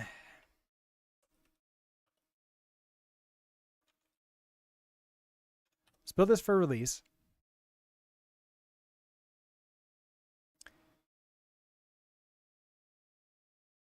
That is in the release code.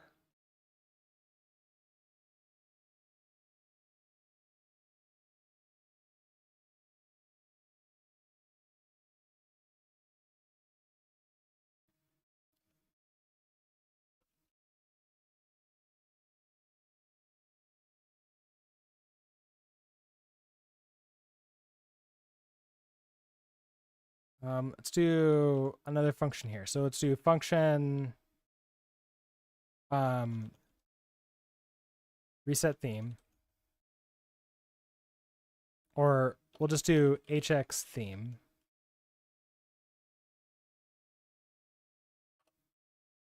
And then I need to find out where that is. I don't necessarily want, okay, so this is not it's not generally recommended. But if I do like home code Brooks builds, change Helix theme, target, release, change Helix theme. Okay, so this is, I'm hard coding this in, which is not going to work on literally anybody else's computer, which is cool.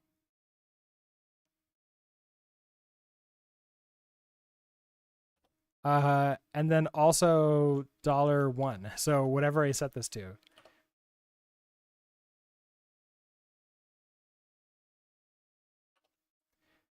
So let's resource this. So if I do Helix theme,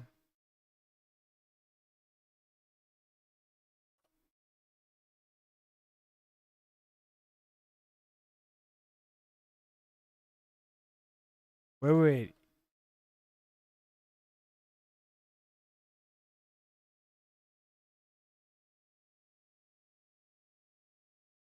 Okay, thread main panicked at line 15, missing theme.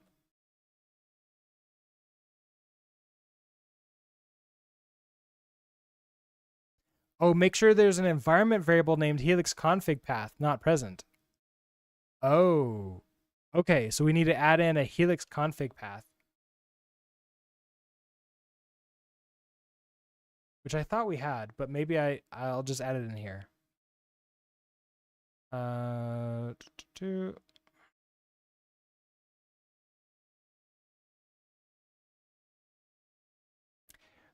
Helix config path. You are in home config helix config.toml.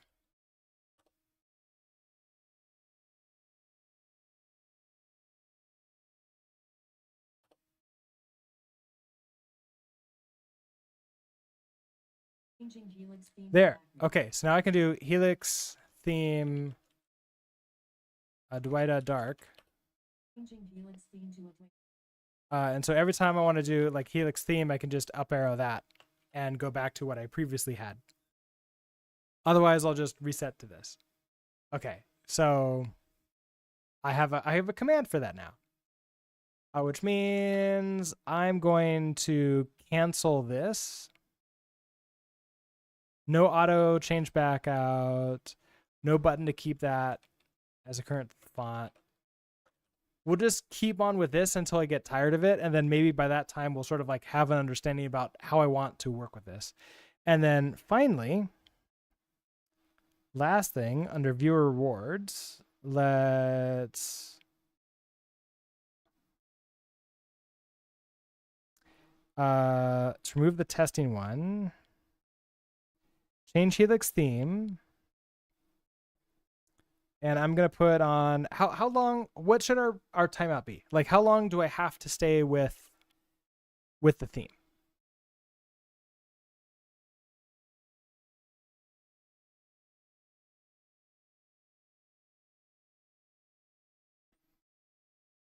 Cooldown limit. Let's do like 5 minutes.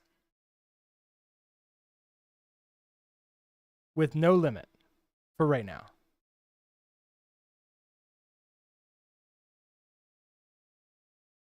Okay.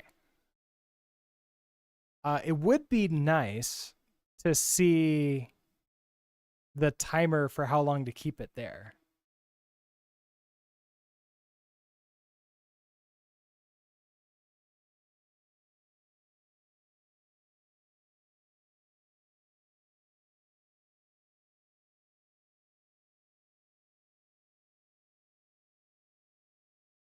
And I could like basically say I need to keep it for a minimum 15 minutes, regardless of how long. Like somebody else could change it before that is up and it resets. I would imagine. Depends upon whether or not want to be like a disco if chat is in a silly mode, right? But I think like if chat's in a silly mood, generally like we're in a really silly time, and I can always turn off the reward, which removes your ability to do anything about it if I am doing like a course, like doing something more serious. It's like there I still have the ability to turn off the redemption. So I think things will be fine. Okay, so how long I want to create a timer for that.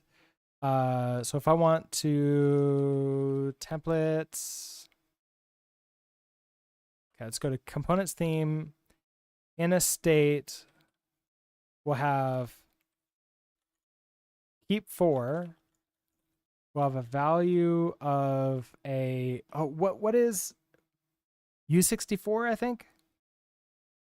Is like what you get from a duration. So keep for from that. Our theme message is also going to be a pub keep. Oh, every time this changes, you know what? I don't have to. No. That doesn't have to be in there. That gets to be in here. So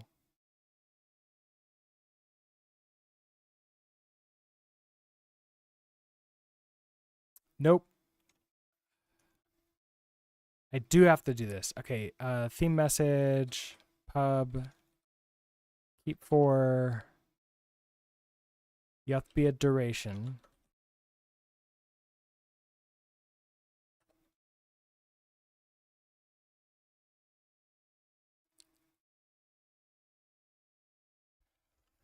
State dot keep for. We're gonna set you to be message dot keep for as seconds, which is a U64. Okay. Okay, great.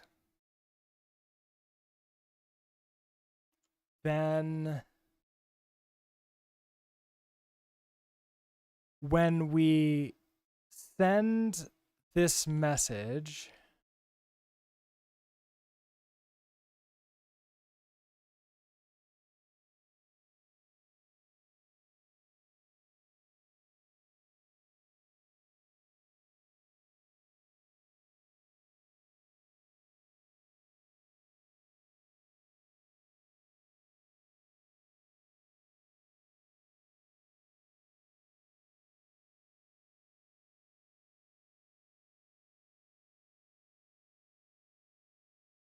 From seconds. Let's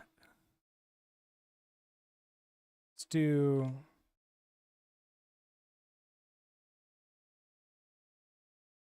keep keep font, keep helix theme for media duration.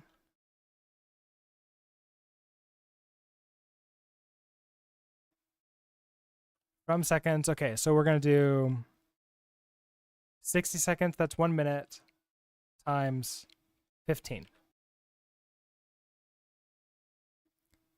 So helix keep theme for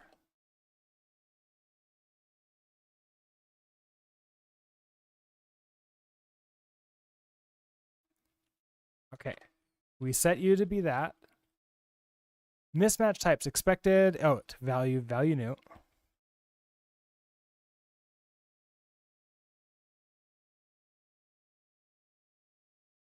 Okay.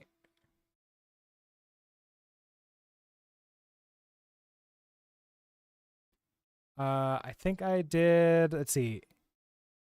Theme message.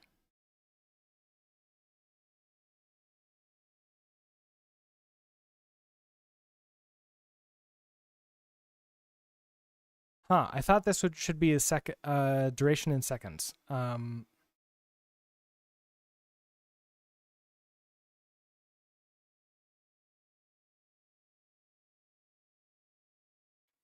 Because the state has to be in a U64 format, right? So the state has to be that. Oh, keep 4. Right.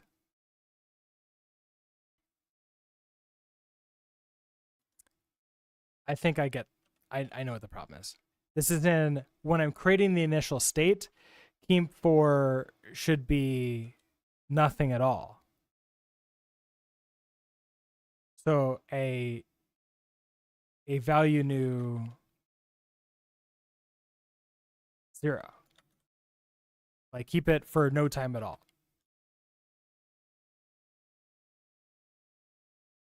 Then when I emit the message, okay, so keep for register component, hold on.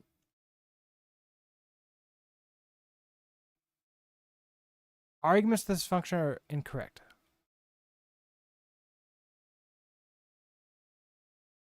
Type mismatch type expected U64 found duration.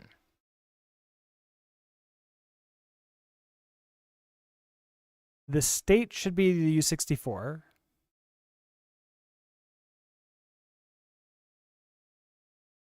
Events, okay, so theme message.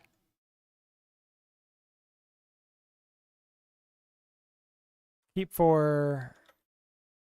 Helix keep theme 4. Okay, we do that. Okay, there we go. That was our problem.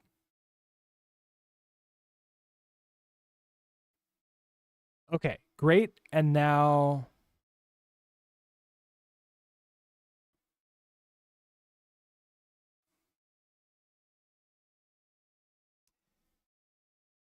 I would love to have multiple messages.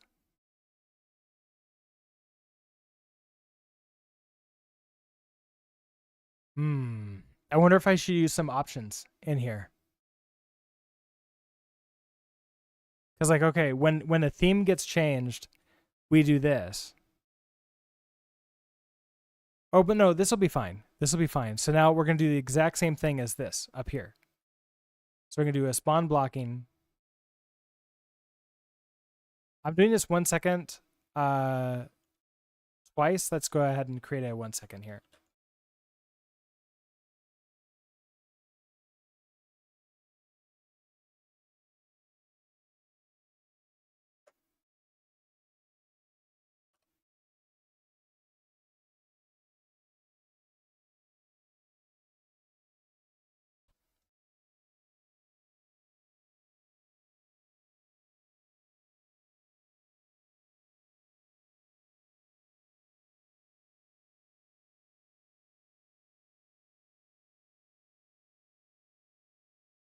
Okay, so that should be fine. And now we're going to do the exact same thing. So we emitter emit. This is great. We're going to do a spawn blocking.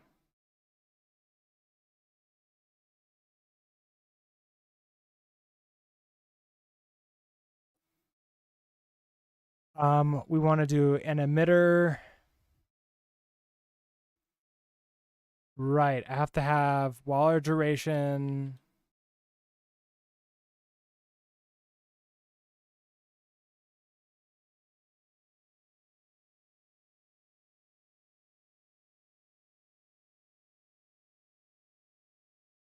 Now this was the duration coming in here, but we can sort of make this up because it's ours. So keep Helix theme for.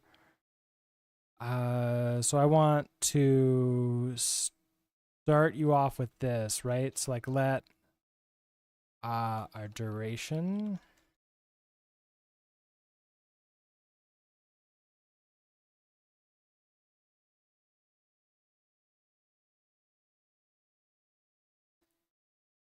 Keep for, okay, so this is going to be, we're going to start with the keep Helix thing for.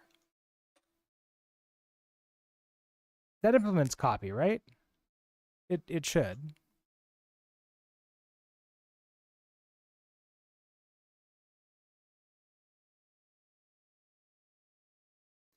Okay, so then I want to, while the duration,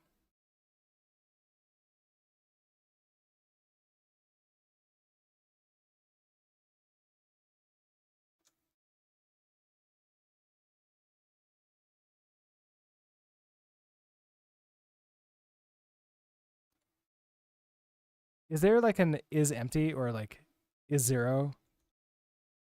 Oh, okay.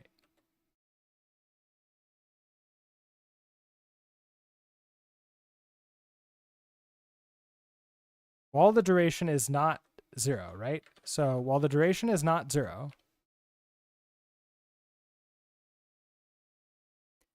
I can sleep right away or we can sleep at the end. So I guess we'll sleep at the end, but I'll just put this in right now before I forget. So we'll do 1 second here. I want to subtract 1. I want to send the duration out. So we want to emitter. So emitter. The emit, the component ID is the theme component. And our theme message. Username.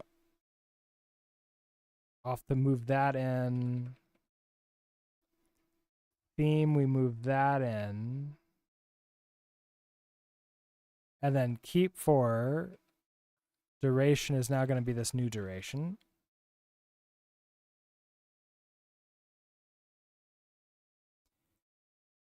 Updating theme duration.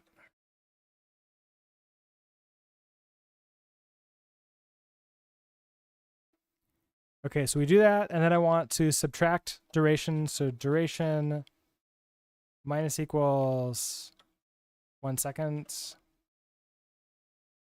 And then we sleep for 1 second. And then we do this all over again. You're upset because you're trying to move, and we already moved these in here. So can I clone you? Sort of.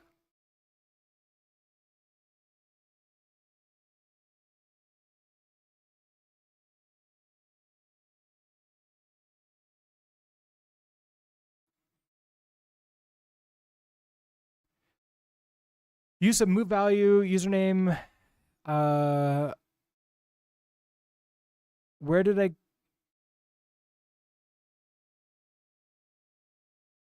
Oh, previous iteration of the loop. Oh, yeah. Because it doesn't have. Okay, fine. I'll clone it here too.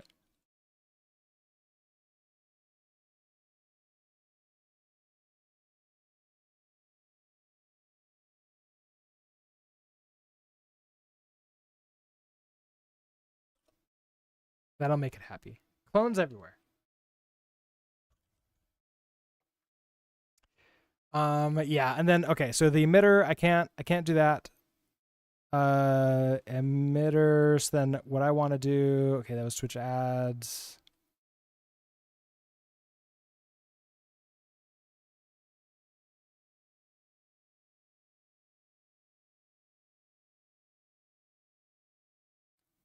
Let's create a block.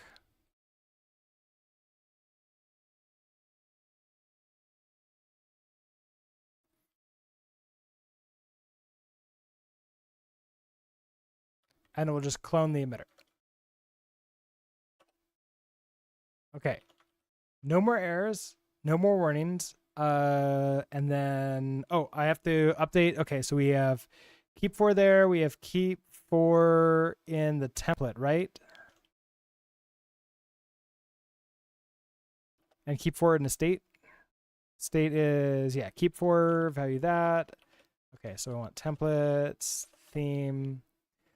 All right, so we have text. We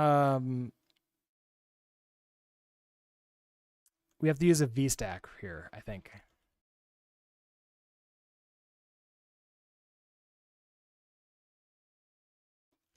I want text, keep for at least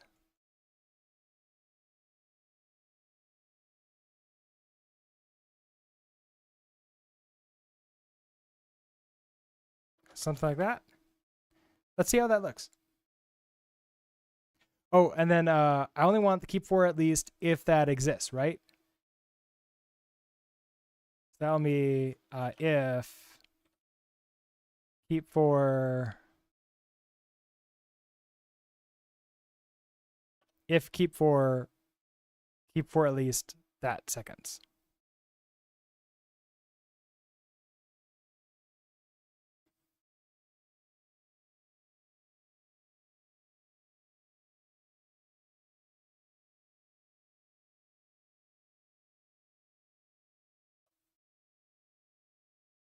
Okay, so we have nothing there. So as soon as we do a redemption, let me find mine. What's a good one? Because I'm gonna keep this for the 15 minutes. I'm gonna be good. Autumn wasn't that bad, right? Let's do autumn. Changing Helix theme to autumn. I missed it. Okay, I needed a space in here. All right, but I don't have to run this again just to change that. Keep for at least that many seconds. I kind of want one more space in between here. So that would be like a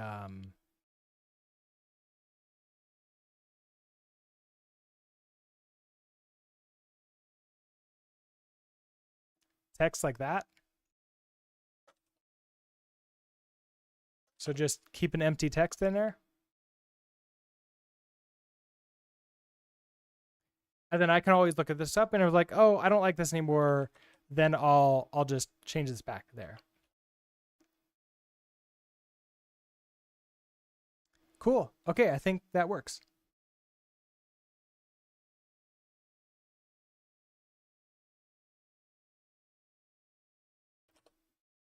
All right, show how long I have to keep that. That's good. Everything is good. All right. All right. So let's go ahead and save all of this. We did a lot. I also made changes to change Helix theme tonight.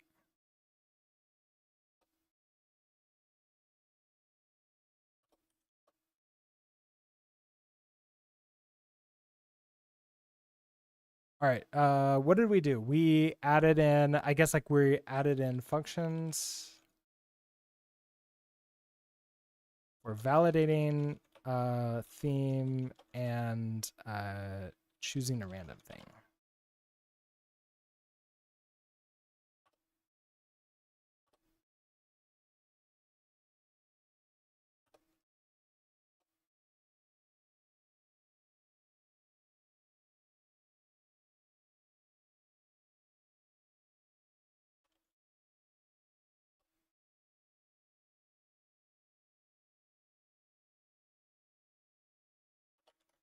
Okay, so we are Twitch users can change Helix theme. And that's it. Venox, hello, how are you doing today? Hope I'm doing pretty well. I am doing pretty well. We've been doing a lot of good stuff here. I have a theme that can be set by viewers for 1,000 channel points on Twitch, and then we also sort of like, it's kind of like the promise system. I can always technically go back and change the theme again before this runs out, but nobody else can do it for at least 5 minutes. So for me, the timer is 15 minutes, and for everybody else, it's 5 minutes. So that way, Isitsu and Diablo can go hog wild and change the theme every 5 minutes. At least until I get sick of it and change the timer around in them.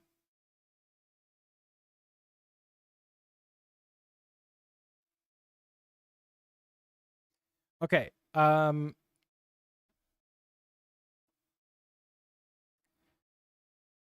I put in here choose start raid. I don't remember what I was thinking of doing anymore for any of these things. So, and then shout out and raid. Yeah, I think I'm going to leave these as like the default ones that we can get through some of the other tools. So I'm going to remove those. Record timestamps for when something interesting happens. This one's an interesting one that would be potentially fun to do. How does it work? Link of GitHub resource. Oh, I have yeah, I have a. Let me go find that. My stream manager here. I don't know if I pushed today's stuff yet, but this is a link to the code, and then I also have a link to this code on YouTube under the description. Is that what you're asking for, Venox?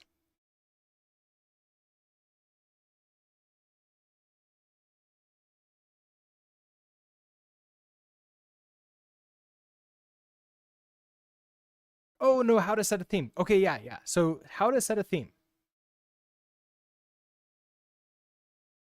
Yeah, I don't think there's anything bad on the Twitch dashboard page, right? Yeah, I can show that. So on the Twitch dashboard page, come down to like the points or whatever. Right now I have it set for 1,000 points. So you can click on that. It then says like, hey, what theme would you like to use? And it has a URL that you can go to, which has a list of all the themes. So if you go there, this is what you'll see. And it'd be like, okay, I want to be like autumn. Oh, wait, we're doing autumn right now.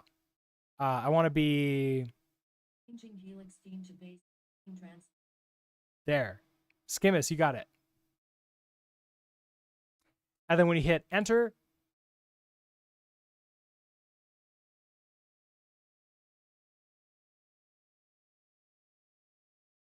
haha, okay. That's fun. Okay. So that's a problem. That's a bug. I have both of those.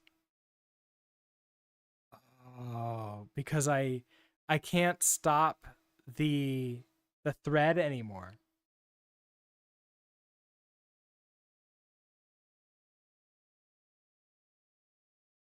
Okay. I technically only have one theme going on over here, but I created 2 threads. Oh, shoot. Okay, hold on. If we take a look at what I did here, I do this spawn blocking. Spawn blocking doesn't return anything, right? It returns a join handle. Can I cancel the join handle? That would be Oh no, I could throw it into like state or something. Venox, thank you so much for the subscription. Thank you, thank you, thank you.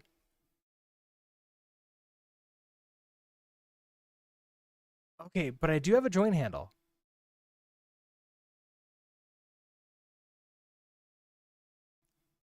Can I cancel this? So let handle equals you.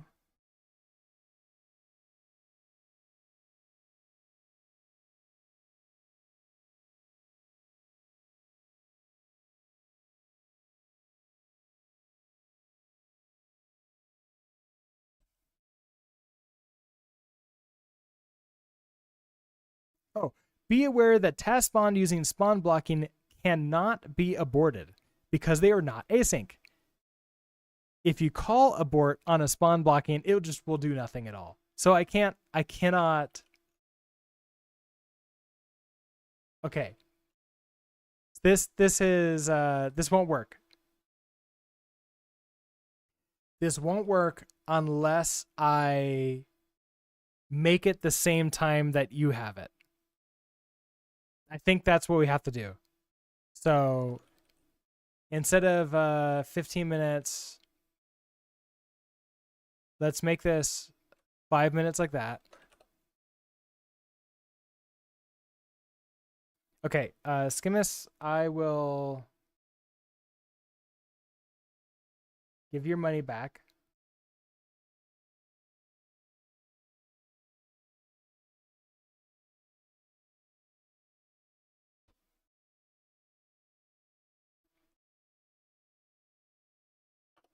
Okay, Changing Helix theme to Atwain.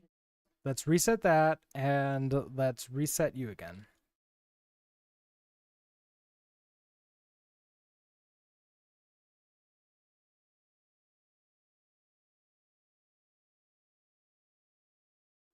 Okay. All right. So if I do this myself again, or I guess I'd want to I think we just need to fix it so Helix alternates between the two. Oh, that would be, oh god. Like every half a second it just switches to the other theme. Oh no. No. That would be like super flashing. I think right now though is because I have a 5 minute timeout on Twitch and I do the same 5 minute timeout here, this will be fine. So while I like your idea on a surface Sasitsu, I do like my eyes too. And so therefore I'm going to veto that one. But not because it's a bad idea, but just because I like to I don't want to go blind.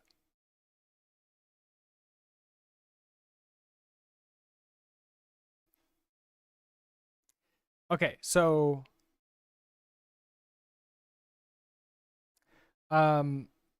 Skims, want to try again and change the theme again? And then we should test that we can't change the theme for another 5 minutes.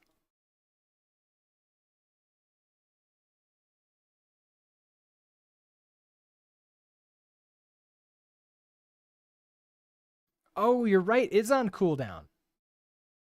Oh. Can I reset that?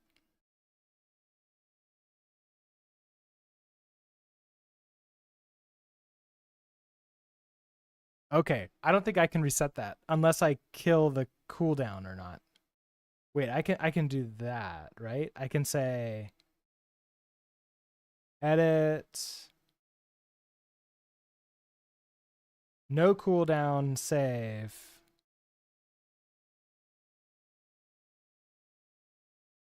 Okay, back to having to cooldown again. Okay. I sure feel free to go ahead. Any of you, feel free to change the theme. It'll be good.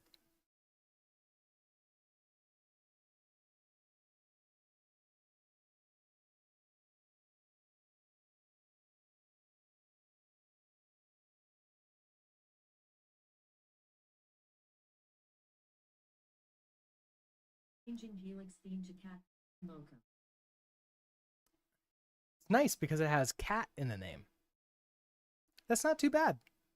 That looks pretty good. All right, and so now the cooldown should be the same as this timeout.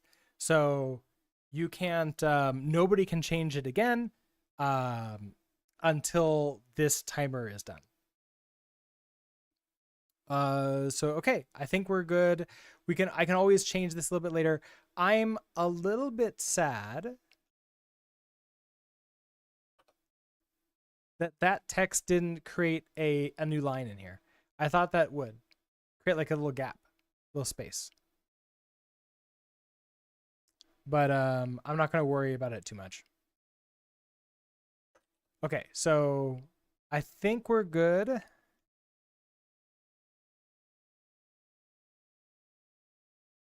All right, so keeping, okay, so theme,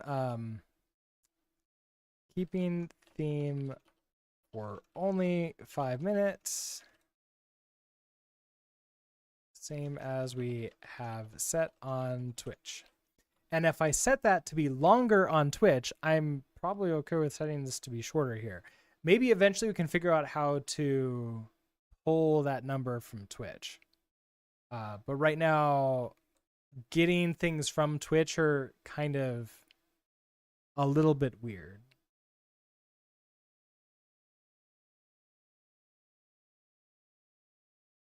I mean, that being said,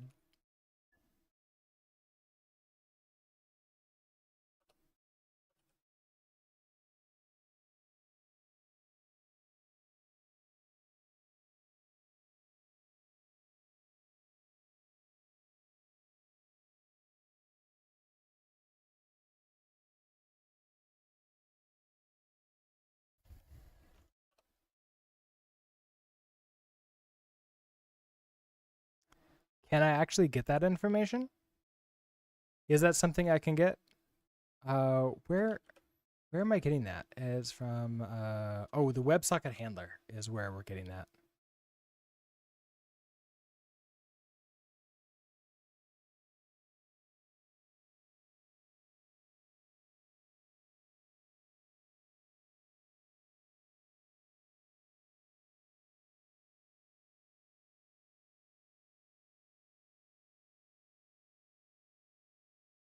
Okay, so we have handling welcome message, processing event.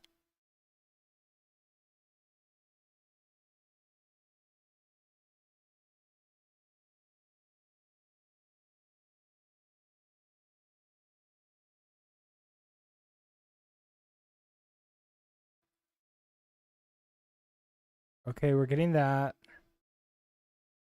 Then on a message, we get that too.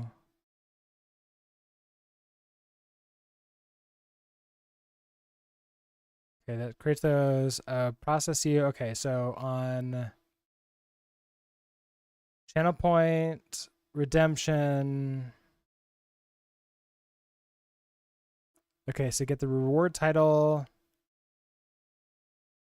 username, user input.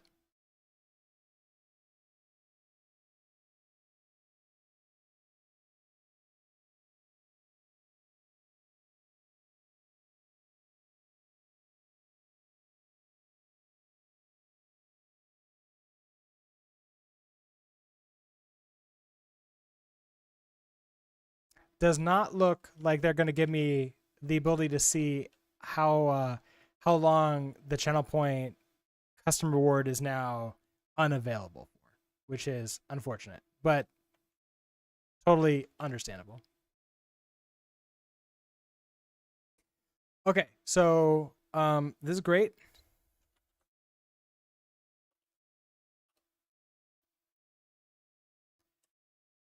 Record timestamps for when something interesting happens. So this is something that I have trouble with. So like I want to be able to like cut shorts out of videos or do something else, and there is the entire thing on Twitch where I can set a what is it called? A breakpoint? Not a breakpoint. A Changing Helix theme to Hex Lab. Ooh, hey, it ran out and we can switch it. Nice. And now we don't have the crazy jumpiness for that. Also, Kappa votes. Hello. How are you doing today?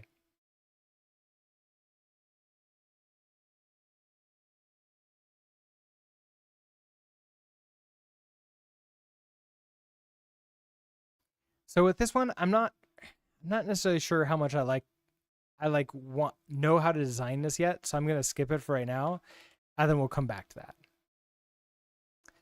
This kind of hurts your eyes. Do you want me to set it to something else? I can manually change it back to the original. All right. Helix theme. We'll go to back to Adwaita Dark. Helix theme to Adwaita Dark. Yeah, the thing is, like, you can choose themes that hurt your own eyes, and it's still gonna cost you to change that theme. But I can be nice and manually undo it. Okay, so to-do list. To-do list could be interesting. That would be something like down here. I just have a list of like things that I want to do in the stream. And I wonder if is there an API for, if there was an API for like OmniFocus, which is what I've been using for my own to-do list type thing, I can put tags in there and maybe get them. I don't know if there's like an API for that though.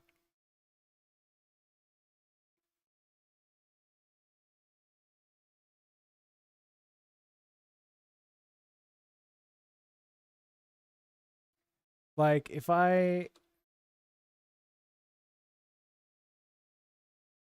there's like there's no Omni command that I can hit.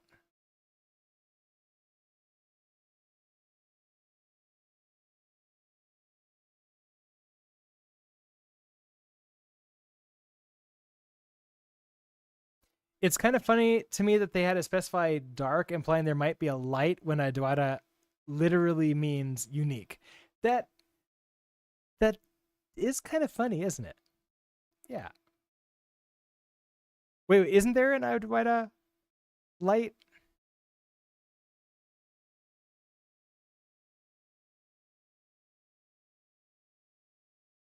No. Unique dark.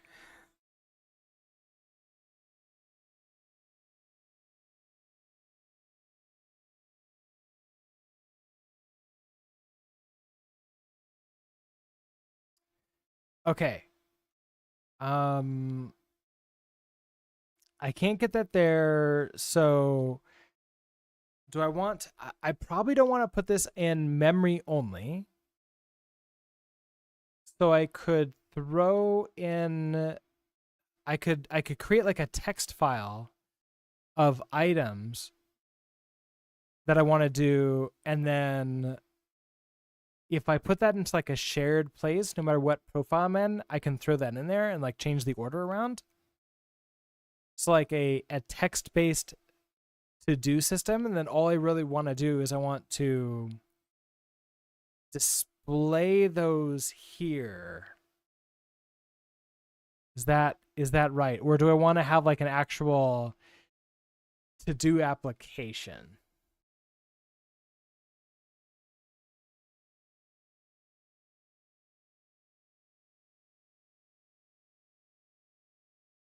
If I do a to-do application, that might be more of a challenge type thing. You know what I'm gonna do? I'm gonna skip it for right now. And auto cut stream bots, I'm gonna skip that too, because I think that's I'm just gonna add these as like challenges for me to do later. So program to auto cut stream VODs, and then the other one was a to do, so like create CLI. It could be a CLI, but it's like create to do. It would have to be like an entire API that then I can hit from here. That's what it's going to have to be. It's going to have to be an API. So to do, create a CLI, create an to do app API. Like a really simple one. Maybe I can use my database that I have already, and then I just hit that, and then we're good to go. Okay, I think we're good there.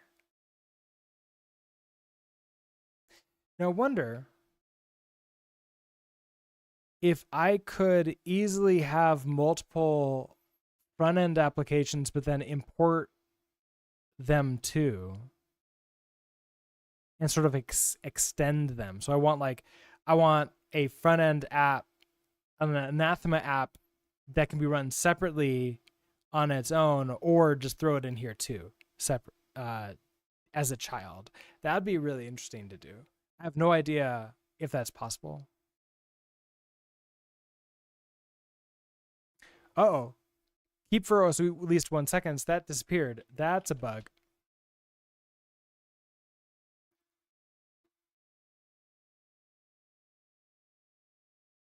Because I never sent the last one to go to 0. Oh, that's probably the reason. So let's do...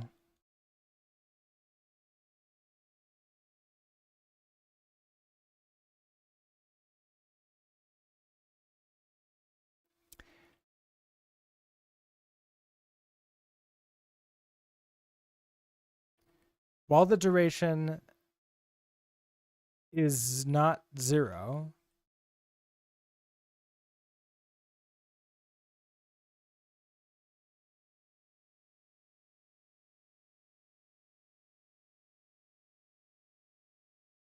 then okay, a -1, and then I sleep.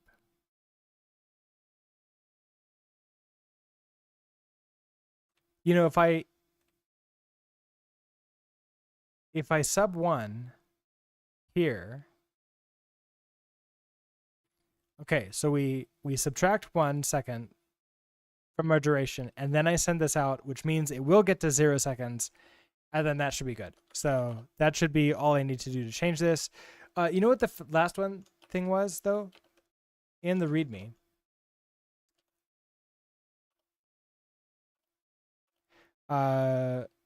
Show correct theme on startup. I'm not doing that. So we have Hex Lavender right now. But Hex Lavender, I think I hard code Adwaita Dark, which means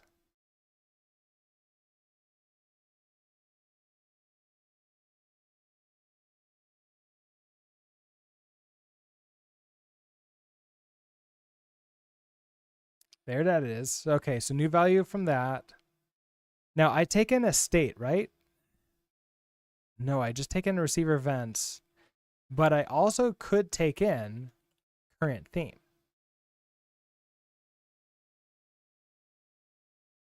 Okay, so if I take in a current theme,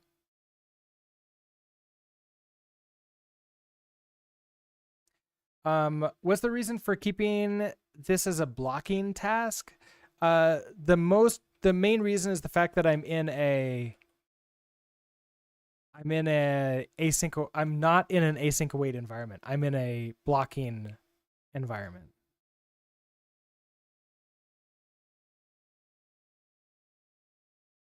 For interval, okay, so I don't know about interval. Let's take a look at that. Is interval a non async?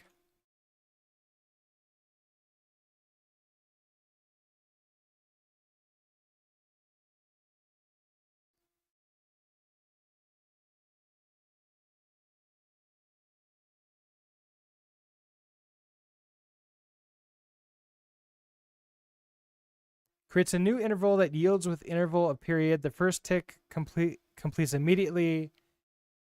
The default misbehavior is burst, but this can be configured by calling.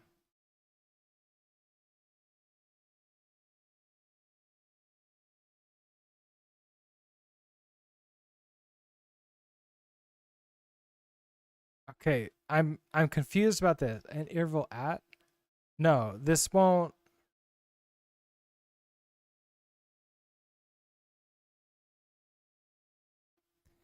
This type allows you to wait on a sequence of instants with a certain duration between each instant. Oh, I don't think I can run this. Oh, it's async only? Okay. Then that's the reason why I don't use that. Okay, so we have you fixed. All right, so I would want to take in you, change Helix theme. Okay, so what I probably want to do is also update Helix theme to not just change Helix theme, but also like grab the current theme. It's like, okay, so change Helix theme, get the config file.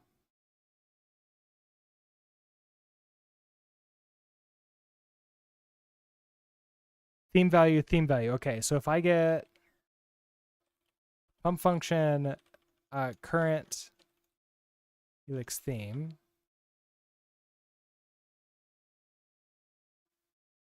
I could just get the config path.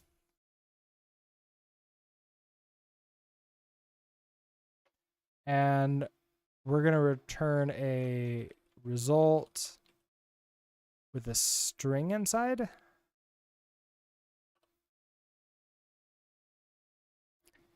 So I'm going to load the config file. We're going to load Helix config. Okay, we're going to parse it. We're going to get the theme value.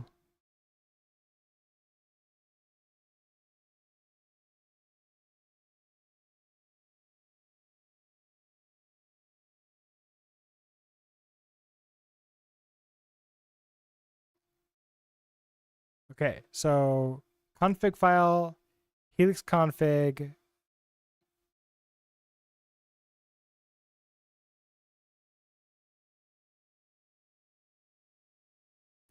Now I'm doing an insert. Can I get?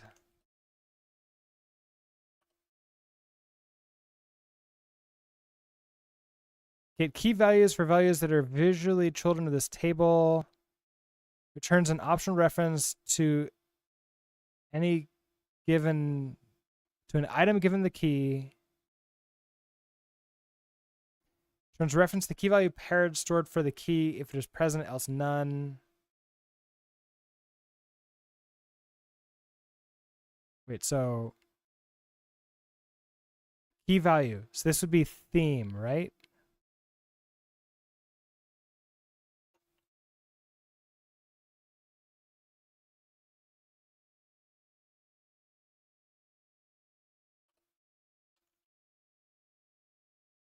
Yeah, it's just theme.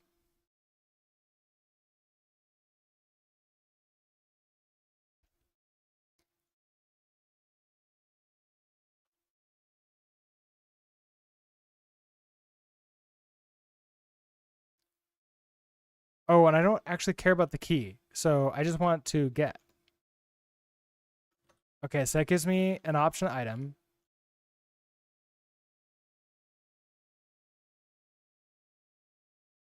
And I want to map you.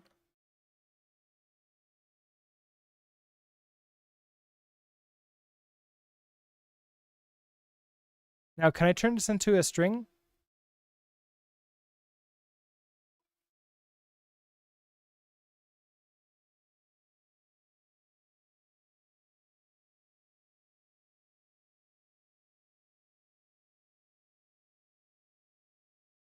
Cast self to string. So maybe I could do that as a string. Why is that an option now?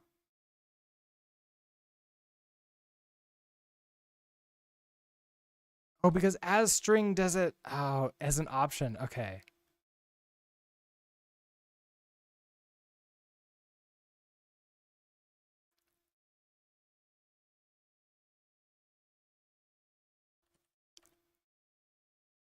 I mean, I could make this be okay, current Helix theme.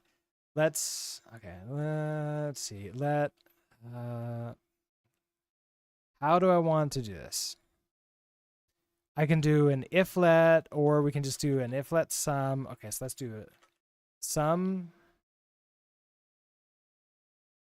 and then we'll get the item out of here equals that.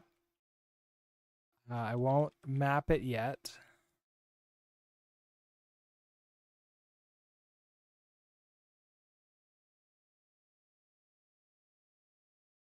Okay, give me this. Otherwise, if I don't have a theme, we're going to have to return. So we're going to have to bail. And the error is going to be cannot load theme item from Helix config.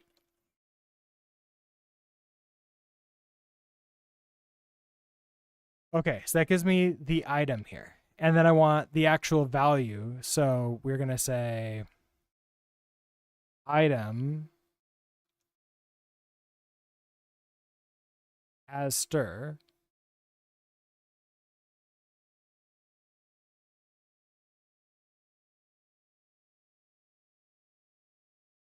Transform this into a result. Okay, so transform or else.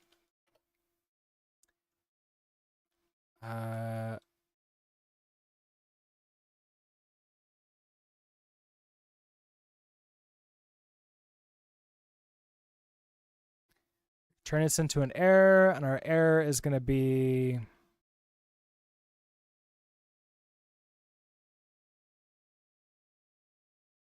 what do I want to say? I guess this is theme is not a string. I mean, this should never happen, right?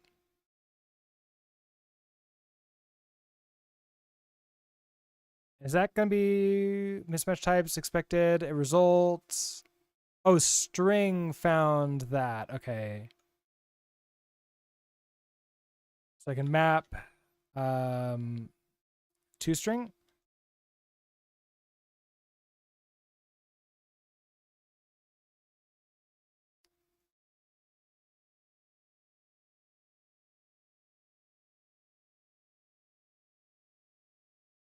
Okay, so pass in to string and then do that. Okay, so now we have you.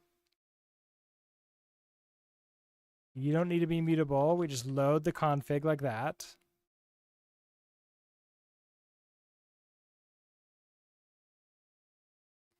I'm doing that twice, but I kind of want to see if this works before. Well, you know what? It's going to work regardless. Everything will be fine. Let's go ahead and create a function. Load config. So we'll take in the config path, and we'll return a result. And the config is a document mute.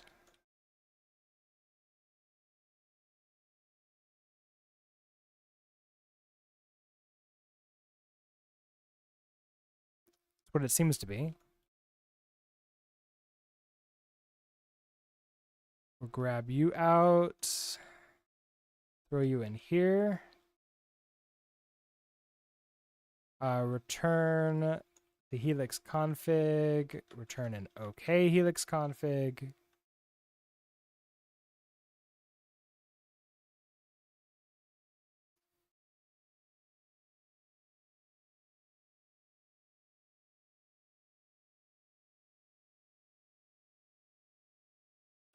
Okay, we could do load config.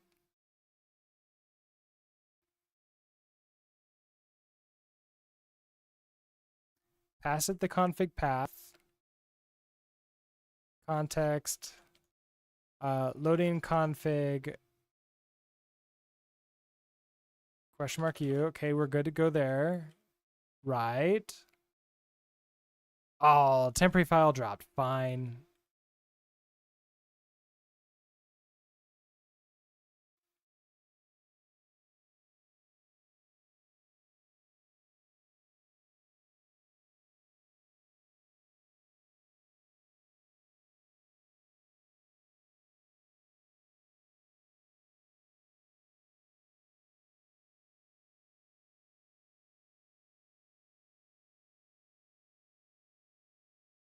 Okay, so I grabbed that out there. That seems to be fine there. And then load config, you're fine. And then here is the same thing.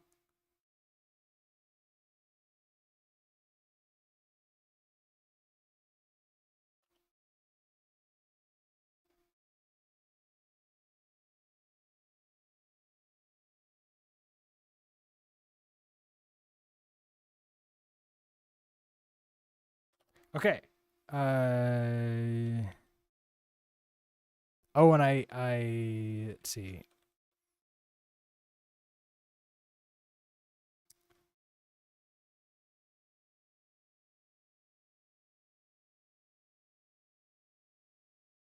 Can I not clone you? Are you not clonable? No method clone for, okay, fine. Oh, right, because it's impl as ref path. Huh.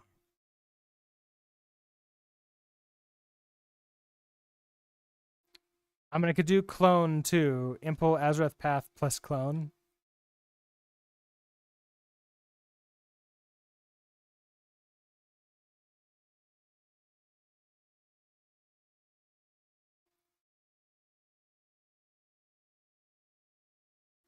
Because right now you're just saying, yeah, value move there. I could do as ref, right? Okay, so if I do as ref,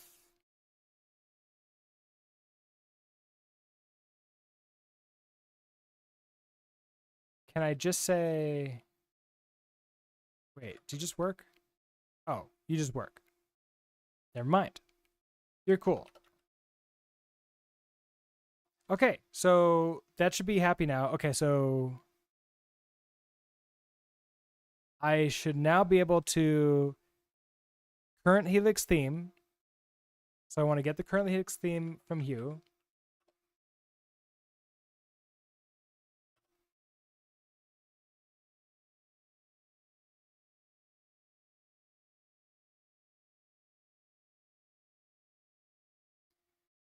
All right, so when I run,